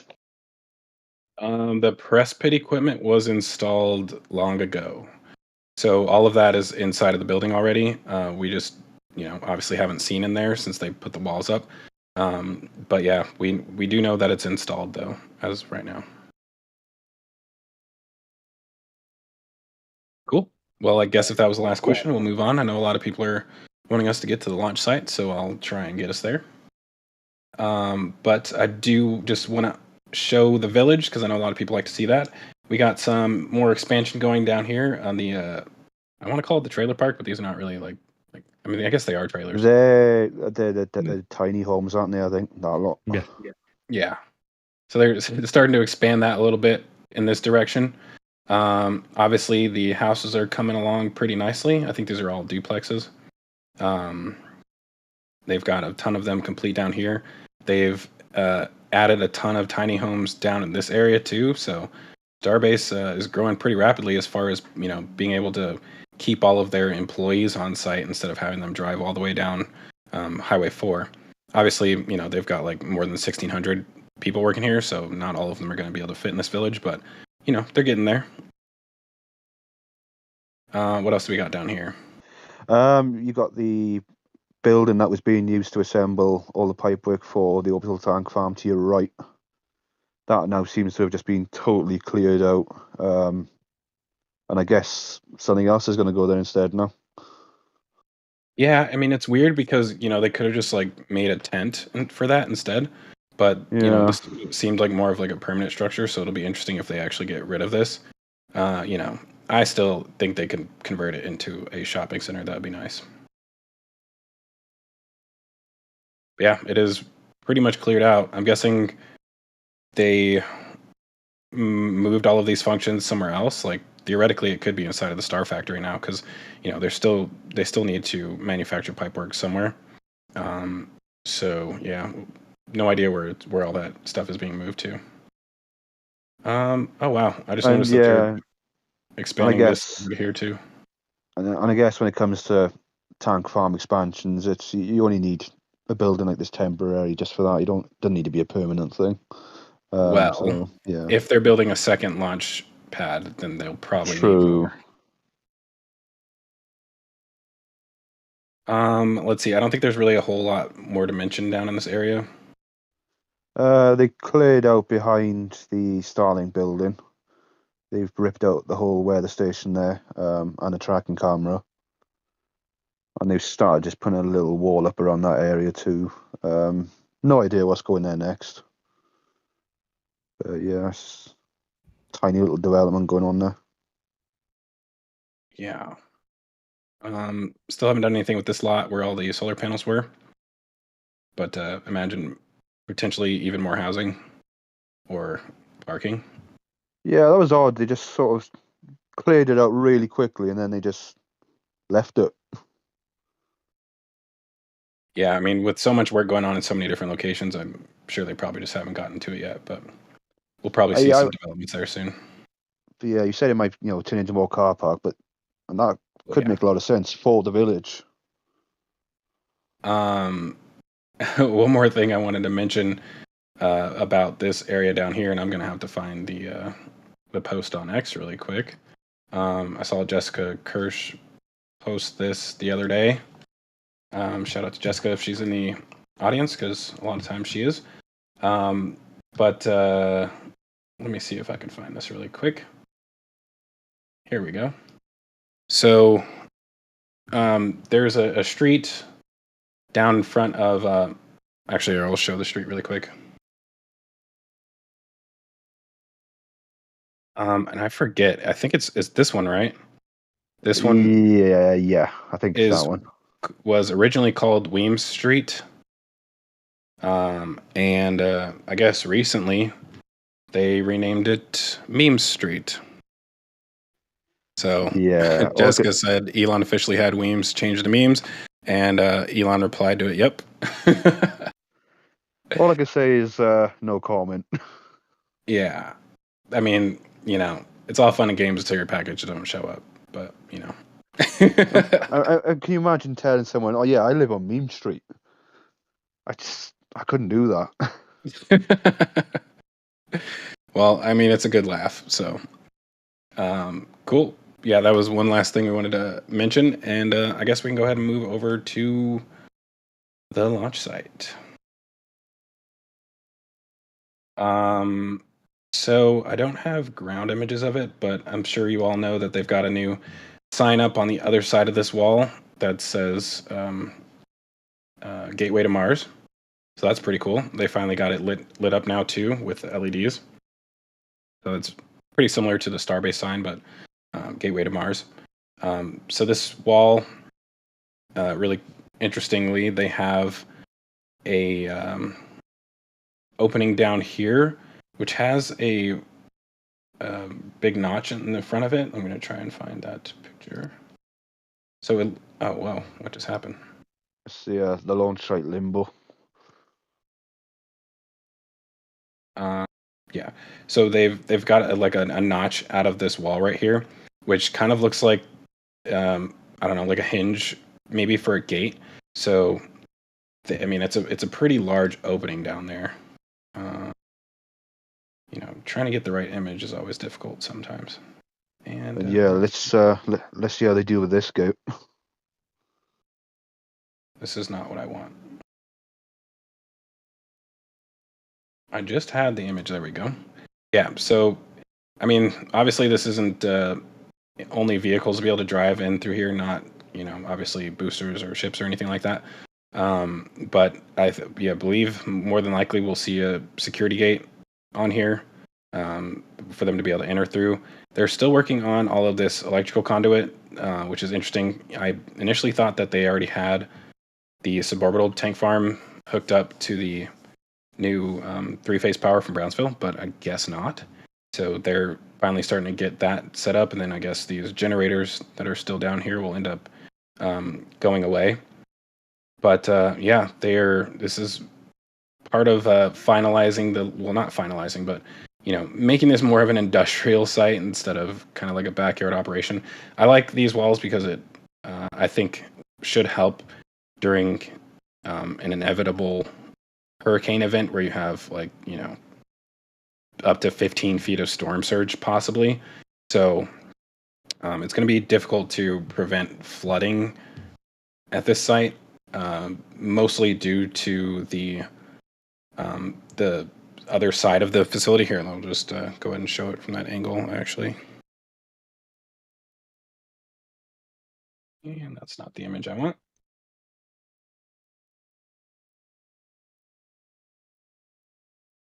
Yeah. So, obviously the beach is over here, and without a wall on this side, you still have to worry about storm surge coming straight through the facility, but it also comes back out the other direction. So at least on this side, they're kind of protected against that. I imagine at some point this wall will encircle the entire facility. Right now, they have taken out there used to be a storage building down here, which was tall enough to function also as a wall. And then there was obviously security entrance right here. So that has been removed, and not really sure if they're going to put another wall here to replace that, but it would only make sense that they extend the wall. I'm guessing we will also see this wall extend down here. I'd say so. Get rid of the shipping containers. So And once they finish, what was that?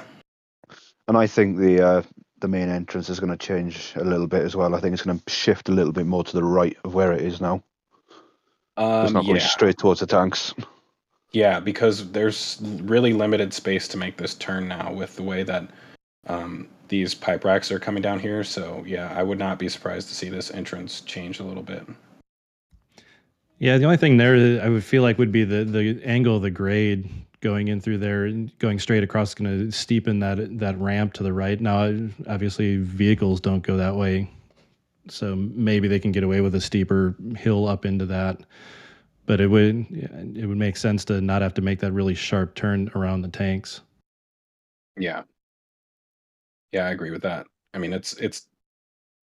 I guess it's not all that difficult, because you can come past the gate and then go in like this instead of having to make such a sharp turn. But yeah, there's very limited space in here now. So continuing with the suborbital stuff. Let's see. I don't know how much else there really is to mention on it, honestly. Really nothing, but they're theoretically planning for ship 28 to come here within the next few days, more than likely. I think there is a closure. I don't know when the next closure is, but it was supposed to be last night, right? Yeah, it was a testing closure for yesterday, but the next closure we got now is the intermittent closure on Sunday.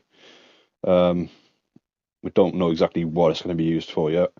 And then you still got the 2 testing closures Monday and Tuesday next week as well. Yeah. Yeah, So they're at the pad. It definitely seems like we're getting ready for 28. During the last Sunday's flyover, they had the QD was all covered up with some protective canvas that they had on there, and it seems to be opened up now. So perhaps they're getting the pad ready for 28 to arrive tomorrow night. I mean, yeah, you got the crane there as well, stationed ready. You got the squid there to pick up the ship. It's looking pretty likely that's going to be 28 moving next. yeah, and Dave was saying that this overhead beam could possibly carry like a suspended rolling gate, which would make sense. Yeah, I mean, having increased security down here is always good. I personally don't think that's the entire purpose of this wall, because the wall that was originally here, like, you weren't climbing that either way. Like, was pretty tall. So, I'm not sure if that's necessarily the purpose of it. I think it's just, something that we've been hoping for a long time, which was protection against storm surge. So that, I think, is the start. I think all of this is the start of that, because it definitely is something that's important. I think they've gotten lucky that they haven't had a hurricane touch this area yet, but at some point it will happen. Oh yeah, it's inevitable pretty much. There is one little thing in the car park as well, in the corner near Pad B. Yeah, I was going to mention this with the in some of the grounds, but yeah, we have the cover of the booster QD. It's not a Cybertruck. It looks like it. But yeah, so the booster QD was taken off last week, and as were the flex hoses. So I do have some ground images of that. Pretty much skipping around here, but that's okay. Pull up some ground images. That's not the right one. So yeah, this is the back side. But first I want to show them actually lifting it. So this is the QD hood, which this is a better image of it, as it's being lifted off, so you can see the inside of it. This thing's pretty large when you compare it to some of the other stuff down here. It looks pretty smoked inside as well. Yeah, I mean, it's kind of charred a little bit. But I mean, it was always painted black, so I'm not really 100% sure if it's been damaged at all on the inside. I mean, it's not damaged, but I mean, I guess it probably wouldn't be unrealistic to imagine flames having been on the inside of this. But when we look at the backside of the launch mount, well, I mean, it does kind of look like there were some flames inside of it. These aren't really charred, but they're not. They do look like they've seen better days, right? Yeah, and I should imagine this is probably related to the tower avoidance maneuver they've been doing, which I'm hoping doesn't stay. I just don't get how the flames would penetrate through that box. But we do know that these flex hoses have been removed, and that happened after the first launch as well too. So it could just be one of those things where right now they're replacing them every launch. I guess, like, maybe just to have the chance to actually check these out and make sure they're still good, and then like essentially swapping them out for the 2 pairs that they have. But I don't think we've seen them reinstall these yet, so we'll be on the lookout for that. But a lot of people were wondering if the booster would move to the launch site this week, and I would say, among other things, this is one of the signs that that's not going to happen because they've not finished this work yet. And beyond that, they are still doing work on the top of the launch mount. They've replaced at least 7 of the clamps so far. We don't know if they replaced all 20, but at least from what we saw, they replaced 7 of them. If you go into a aerial shot, you can see that all the clamps are now covered in a blue covering. So I think they have actually changed them all now.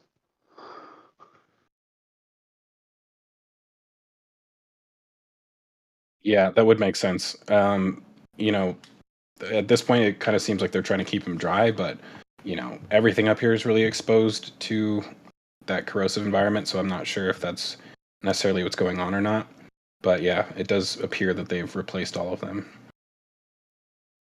One good sign is that they haven't removed the top layer, the essentially burn panels that are on the top of the launch mount, so that's good for now that they haven't done that. They did replace a few of them after the last launch, so this is kind of like a sign that it wasn't as damaged as it was last time. So yeah, that's a good sign. What else do we have here? We're kind of skipping around. We usually go to the tank farm first, but Been another working big on thing. that boat as well. Yeah, this is where the pipes come through for the deluge system. So they've cut around the manhole that was down here, and no idea what they're doing. But I don't know. They may just be pouring a bigger box over the top of it to protect it more. I'm not really sure. I mean, yeah, it didn't look like it lifted up at all after that last launch, but maybe there was something's made them decide to reinforce it a bit more. They've seen something that they don't like.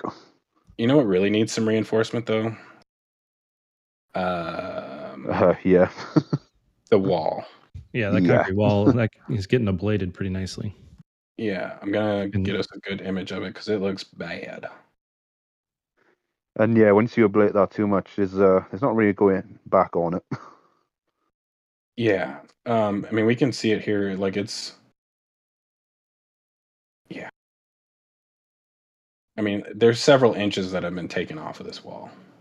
Looks like sandpaper, no? Yeah. It's down to the. Oh man. I wonder, because I feel like it was flat against this right here. So this is kind of an indication of how much of it has been burned away. And I feel like during the in some of the launch footage, you could see sparks flying especially the 360 view. You could see when you looked straight down, you could see sparks flying all over the place. I think theoretically some of that was this wall being ablated away. But they're gonna have to do something to protect that. I think that they need a steel plate up against it or something. Because I mean, you don't burn want panels. What was that? Put more burn panels on this, like they've done with the top of the OLM. Yeah, for sure. I would not be surprised to see that at some point because, I mean, you can't allow this to continue forever. Yeah, that's pretty dangerous territory, really. I'm surprised they haven't covered all that yet. Agreed. Well, let's move back over to the tank farm because there's some good stuff to talk about there as well. So when we're discussing whether or not we should expect testing soon, they got a long way to go, I think. So there's a lot of changes that have been made down here, and they're still in the process of that. Man, where do I start? So they've, for the most part, I think it looks like they've gotten the last 2 pumps connected. They still have to insulate these because you can see how much bigger these pipes are down here than these ones, and that's just because they're missing the insulation. But one thing they also did, they've finally integrated these 2 kettle boilers in with the other 4. And they've also gotten the 2 back here hooked up, so you can see that they're got this manifold that I think it's on the bottom. It runs around to the ones in the back. And this is so they've connected all 8 of them together essentially, and then they also installed this massive manifold back here, which is a bunch of valves. I think there's four sets of valves, and so this was a little odd because I didn't get to see these flyover pictures last week while I was working. But essentially, what's going on here is they initially had a large. This is like the detank pipe, which basically came back through the bunker and underground, and then it came up behind these kettle boilers and around the side like this. And there was you can see where they were connected to. So basically, this was the detank line. So like instead of detanking through the kettle boilers, it goes around the kettle boilers and then splits and goes back to either the liquid nitrogen tank or the liquid oxygen tank, whichever one they need to send it to. And so now, I guess in order to, I think they basically went for a little bit more redundancy here. And this is something that we've seen elsewhere, like on the launch mount, where they double up valves, and that's basically what's happening here. So this right here is most likely the detank line now, and it splits off into 2 valves. So essentially, this allows, if you have an issue where one of them is damaged or inoperable, then ideally the other should open, because you don't want to have some sort of failure where you're not able to detank the booster or ship. So that's essentially what this is, just adding more redundancy. And I think it's kind of the same on this side right here too. However, it's tough to be able to see what this is connecting to right now. I think this could either be liquid nitrogen for the bottom of the kettle boilers, or it could be liquid oxygen going out. It's really tough to tell. I think it's just because of the time of day that it's kind of hard to see what's going on there. But I don't. It does. Go ahead. It does seem to be 2 different manifolds there as well, doesn't it? If you look, you got one with small basket strainers on it, and then you got the one on the left with the big basket strainers and slightly bigger pipework. Yeah, which is why I think this is most likely detank right here, and this is, I don't know. I think this might be liquid nitrogen, but once they get this kind of cleared up down here, it'll be easier to tell what's going on. But I don't know. I think they're mostly kind of finished when it comes to actually welding everything, because it looks like they already have started to cover this with insulation down here. So they may be nearing completion on that. I think this manifold, looks like they're still working on it. But we probably will see them do an initial test on it, on the system, like blow everything out, purge everything with nitrogen before we see the booster back on the pad, because you don't want to, start doing testing before you recommission all of this stuff. So that is going to be one of the limiting factors, and they're still removing this pipework as well too. So yeah, I would say minimum 2 weeks. I think the pipework you just pointed out, I think that's actually new pipework going on. I think it looks like all that's off. Yeah, it looks like all three of those are new. They just haven't been installed. It looks like that U-shaped one at the front, maybe they're working from the back and they're just waiting, because it does seem like it's all new hardware. Yeah, I think they're waiting on the previous week. I think they're waiting on valves as well to put in between there, and probably maybe another basket strainer as well. Yeah, because the last T down there at the front. Yeah. Well, and the T on the end between pumps 4 and 5, if I remember correctly, that was not part of the previous system. You would probably know, but I think that's new for the new configuration. You may be right, because I think it came off on the end previously. Yeah, instead something of like going that. in through there. Yeah, I haven't had a chance to compare these to the previous images yet, but yeah, you may be right, and I think. Yeah, last night we were looking back. Pretty heavily, going back and forth on comparisons, and it's hard to believe how much more hardware is in there now compared to 6 months ago. Yeah, and it's going to have to change yet again. Once they integrate those tanks, and that's going to be the big question: is whether or not they decide to integrate these tanks now or after the next launch. So y'all can see that they have these big pipe racks down here, and they've started to place all the pipes inside of those racks. They have a ton of cryo pipes over here, and more gas and cryo pipes down here. So they are starting to connect these, but that's a lot of work. So that right now they have 5 new tanks. Looks like they've skipped a spot for some reason, and then there should be 3 more on the end over here, which we have not seen delivered yet. They've also got a new wall that's going up in front of them for protection, so we'll have a long wall going down here. But yeah, I think that they're obviously going to want to have all of them installed before they start switching the stuff over down here. But yeah, there's a lot of work left to go. I mean, I think those tanks are going to be a post IFT3 making the final connection. I mean, obviously they'll probably do as much as they can before the next launch. But yeah, I think after the next launch is when those come online. Yeah, one of the big questions that we haven't seen any work yet towards will probably be replacing these water tanks because, these are still going to be needed. These are not part of the deluge system. These are part of essentially like a autogenous pressurization system for these tanks. So as they're draining fluid out of these tanks, they have to backfill them with gas. And so the water in these tanks is used inside of a heat exchanger in the bunker to vaporize liquid nitrogen and backfill these tanks with gas.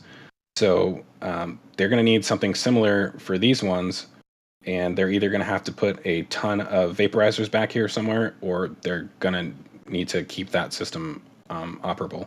So it'll be interesting to see what they do for water storage, because I mean, really the only tanks that are truly damaged are the water tanks. So that's a problem. Yeah, I will point this out as well. It does, over the past sort of week or so, it did look like they actually were starting to empty the water out of those tanks. I don't know how much they've emptied.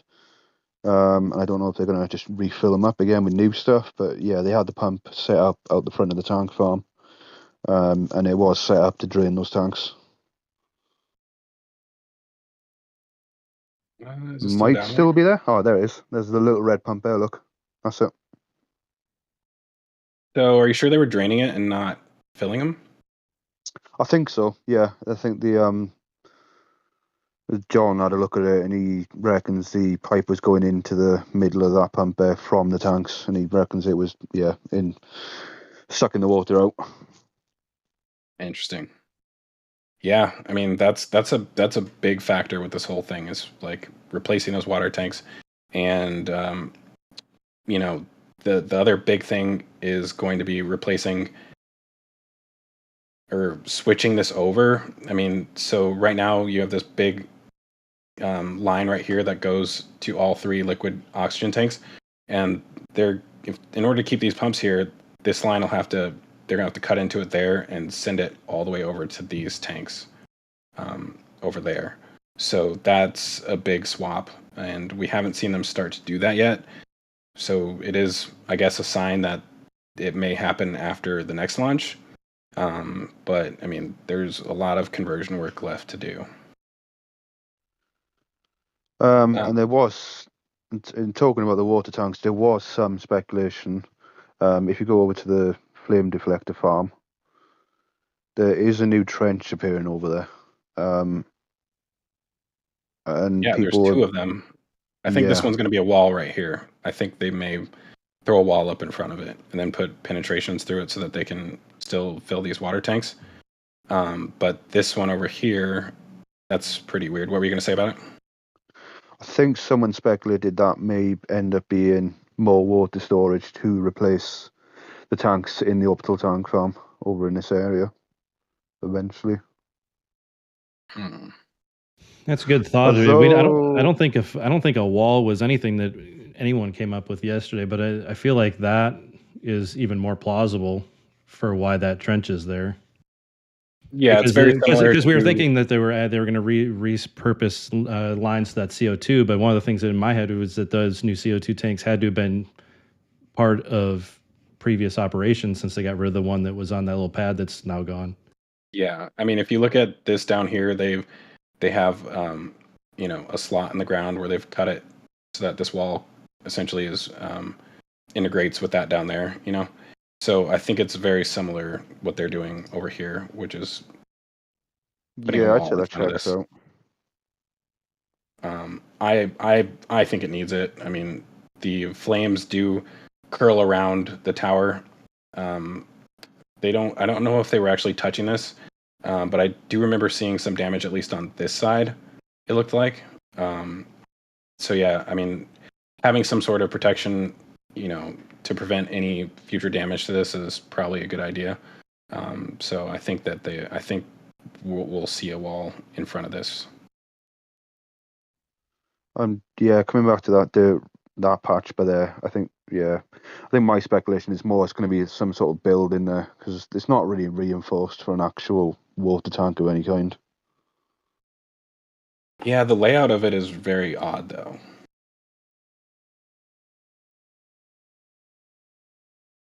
I noticed these trenches, and I really had no idea of what to think about it. The other groundwork we're waiting on is obviously groundwork for another tower, and that's definitely not going to go here. But yeah, I mean, something clearly is going to go on top of this. Just not sure what it is yet. Yeah, it seems like the layout lends itself towards a building. I mean, we saw some similar trench work for drainage underneath the car park over there in the other corner that would almost maybe think maybe there's just some kind of water reclamation due to water ground settling or something under that parking lot area. Yeah, And the type of what looks to be pipe work, that's quite simple looking stuff as well. So yeah, be interesting to see what goes on this bit of land.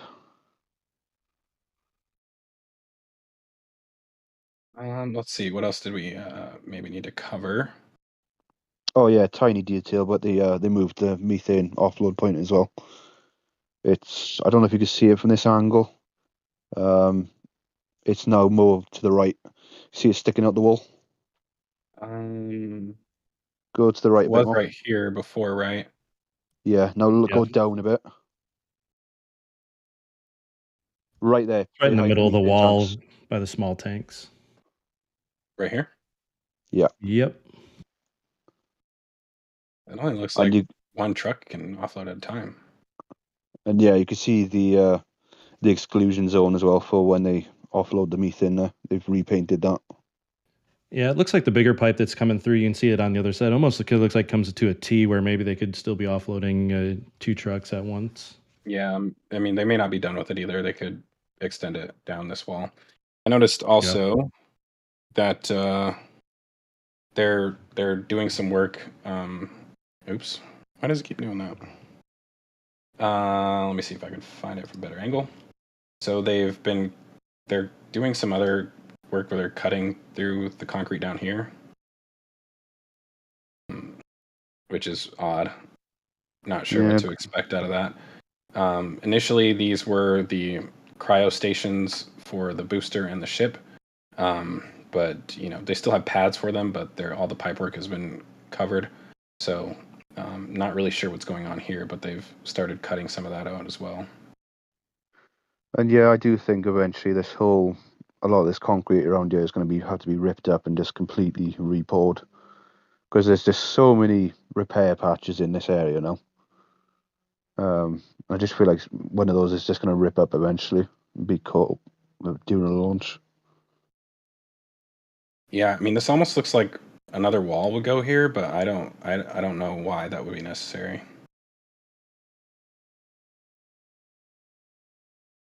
Which would be kind of weird as well if they have a plan to actually use these pads as holding pads at any point too. Just kind of reduces restriction to those. Reduces the access. Yeah. Let's see. Do we have anything else we want to cover? And also, probably a good time to take launch site questions. Astro Joe. Indeed. I wanted to thank Friday Ray just for a $10 super chat. I wasn't going to read his message, but the ever so lovely Vix insisted that I did. $10 super chat. Lady Vix, may your holidays be as warm as your heart and as long as your legs. How appropriate, right? I am Groot, $4.99 super chat. Didn't have any message, but I am Groot. That is the message. Stephen Luz does have a question. Why did they skip a spot for the new tanks? No idea. My guess is that it's a tank of some difference. The cradle separation's a little bit different. The space still says that it's probably the same size tank, just cradles mounted somewhat differently. Agreed. Yep. And from John Depker, directed at you, Zach, do you know for sure if the removal of the hold downs are for inspection purposes or replacement? No idea. Yeah, I mean, they did that after the first launch, and initially thought that was something to do with the upgraded shielding design for the outer 20 engines, but that is not necessarily the case. Like that area didn't really change. Most of the stuff that they changed was like on the inside of that shielding, not on the outside. So I no longer believe that was an upgrade to accommodate that. So yeah, I mean, at this point, they, both the sorry, I'm trying to get a better image of this. The hold downs and at this point the flex hoses are both replaced in between launches. I mean, we haven't seen them replace the flex hoses on the inside of the launch mount yet, which is a good thing. So I don't know. It's tough to say. I was kind of hoping maybe Elon would respond to it when I posted that post on X, but nope. So we don't really have any idea yet. All right, while we're here, Michelle Nichols did ask what was glowing red on the OLM. Burning paint on the mild steel canopy sections. I'm pretty sure that's what it was. We might as well go ahead and show it. Yeah, that's what I was thinking on that as well. So, talking about the 360 view, essentially. I'm gonna have to pull that up really quick, so just give me a second. Where's that 360 view? What the heck? Please tell me they didn't take it down. Oh, there we go. Okay. So when we look down at this during ignition,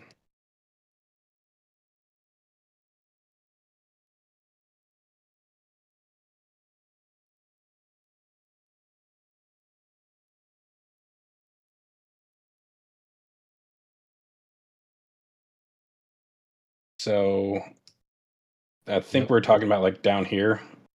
Yeah. That's what I would interpret the question. Which continued to glow after. Exactly. Yeah, and it seemed like a thin strip of the between the outer shielding and the burn plate on the top. So my guess was just like Jake said, just burning paint off of the mild steel. Yeah, I think that's exactly what it is. Because I don't think the stainless steel will it probably, with direct flame on it, turn white hot like that. But this steel up here would definitely do that. So I think because these are two different types of steel in between these panels, I think that's what it was. We get on this side. It was essentially, I mean, this area right here. And you can kind of see that these actually look a little bit more burnt than the other ones. So it was probably these right here. And it would make more sense because obviously you got the tower avoidance maneuver, so the plume would have been pointed in that direction a bit more. Yeah. Pretty amazing how long that flame continues traveling through the center of the table too, with it being 900 feet long. It's pretty crazy. Any more questions? I got a few more from Wayne W. What drives the valves, pneumatic or electric? And where are compressors, or are they pulling from into? I think most of the valves are pneumatic valves. And as far as the compressors for them, I'm not really sure. I mean, there's valves all over the place. Yeah, I'm not 100% sure on most of those. All right, here's a good one from Cody G. Any ideas as to the new frameworks attached to the chopsticks arms along the catching deck? Just walkways, pretty much. They started installing those before the last launch, and now they just go all the way to the ends of the arms. Yeah, they've also started adding the actual surface there in the top of that image. You can see the shinier part. The platforms were already there on the kind of the angled portion near the hinge, but they've started working out the rest, as well as the two new frames that were added after IFT2. Are these the new? Is this new right here? No, that was that one. That was there. Oh, yeah, they were. Those two and the frames going out to the ship pins were all installed prior to IFT2. They added the frames past the ship pins after IFT2, and then actually since Sunday they started putting that walkway on the upper chopstick.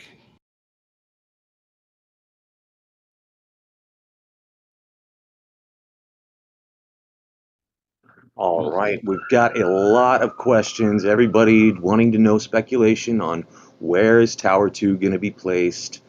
So that, is all up to the Army Corps of Engineers and SpaceX property. But to touch on that, and a final question from Matt Lewandowski.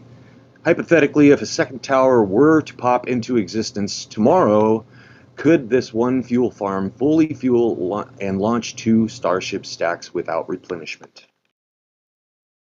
I think they have enough for 2.5, but I don't know. We don't know what the capacity is going to look like with these new tanks. So it's tough to say that for sure. I haven't really tried to calculate what the new capacity is going to be. But I would imagine that they want redundancy with their tank farms. So there'll probably be a second one, if I had to guess. I would not be surprised if if they do something to allow the water to supply both launch pads, but with the way that it's currently set up, I don't think that's possible. But yeah, I don't think there's space for them to turn this in that direction. And there's also no valves to shut this in, so yeah, they'll probably have to actually construct another water deluge system as well too. Yeah, it sure would be nice if there's. I'm assuming there's an updated blueprint for the launch site. It'd be great to see that, to see where everything's going to be situated. Because of course it should be right in this area right here. Yeah. Would it still stay there, or would it probably move a bit more to the right now with the deflector farm there? That's a good question. Not really sure. I mean, it's tough to say. I mean, I would imagine they maybe want it in line with the first one, so that you're not having to build. I guess you just have to build another wall on the front side of this in order to protect it on that side, or like a berm. But yeah, I mean, it's tough to say for sure. I mean, theoretically, they could even get rid of the suborbital launch site or suborbital farm and build it over there, but I doubt they want the booster passing over the rest of the pad. So,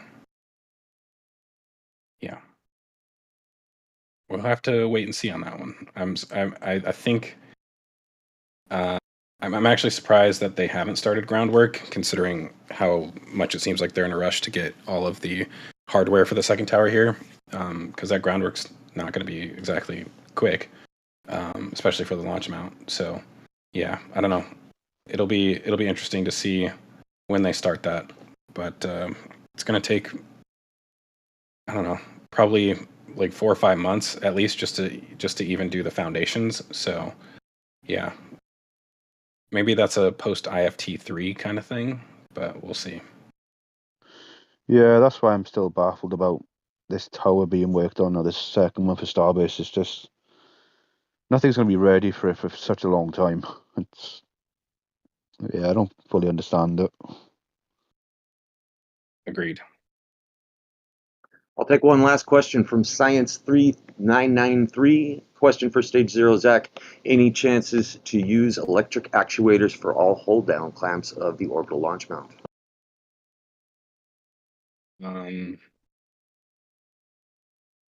I mean, I suppose it's possible. I don't know if there's a reason to. I mean, I think what they have right now works fine. And then we actually don't know whether or not they're electric or if they're pneumatic for those. We haven't really seen, and I could be wrong, we haven't really seen the lines running to those. It's tough to tell from this view. So, yeah, I mean, it's possible, but not necessarily a reason to change it out. They're hydraulic. I think these are hydraulic on the transport stands, so it would make sense that these are hydraulic as well too, and it's hydraulic for the actual hold down arms as well. So, yeah.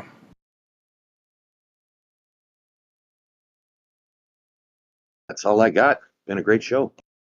Awesome. Well, I want to thank everybody for joining us for episode 100. We did go over on our time. I know a lot of people were asking if we could go a little bit longer, and kind of had to in order to cover everything. So y'all won on that one. But yeah, thank you to everybody for joining us. We had I think 1,400 people watching, which is awesome. Make sure you guys give the stream a like if you haven't already. We try not to ask too much, but at least we're going to do it once at the end of the show. So thank you to everybody who's already done that. And with that, I will pass it off to either Jake or BJ. Sorry, did I say your name right, BJ? Yeah. Yeah. I'll take it. Thanks everyone for joining us. A lot to see. I think we're going to see a lot in the coming week or two, hinting us towards a more realistic date for IFT3, and excitement will be guaranteed. And with that, I'll pass off to Jake. Yeah, it's been a pretty fun show, and I still can't quite believe it's episode 100. I mean, time's flown by there. And yeah, it's been. We hope you've all learned a lot more from this show with all this the big changes that have happened, and I should imagine this time next week there'll be a whole lot more to talk about again. And with that, I'll pass it off to Joe. All right, y'all. Thanks for an awesome chat. Thanks for an awesome show. RGB team, Irma, thanks for the awesome pictures as usual. BJ, thanks for joining us. Your first time on the show. I'd like to have you back. Jake, thanks for your time and commentary and knowledge. Jeff, thanks for turning the knobs and pushing the buttons and engineering an awesome stream. And with that, Astro Joe signing off. Most engines cut off. Hot staging confirmed. Love you. Bye.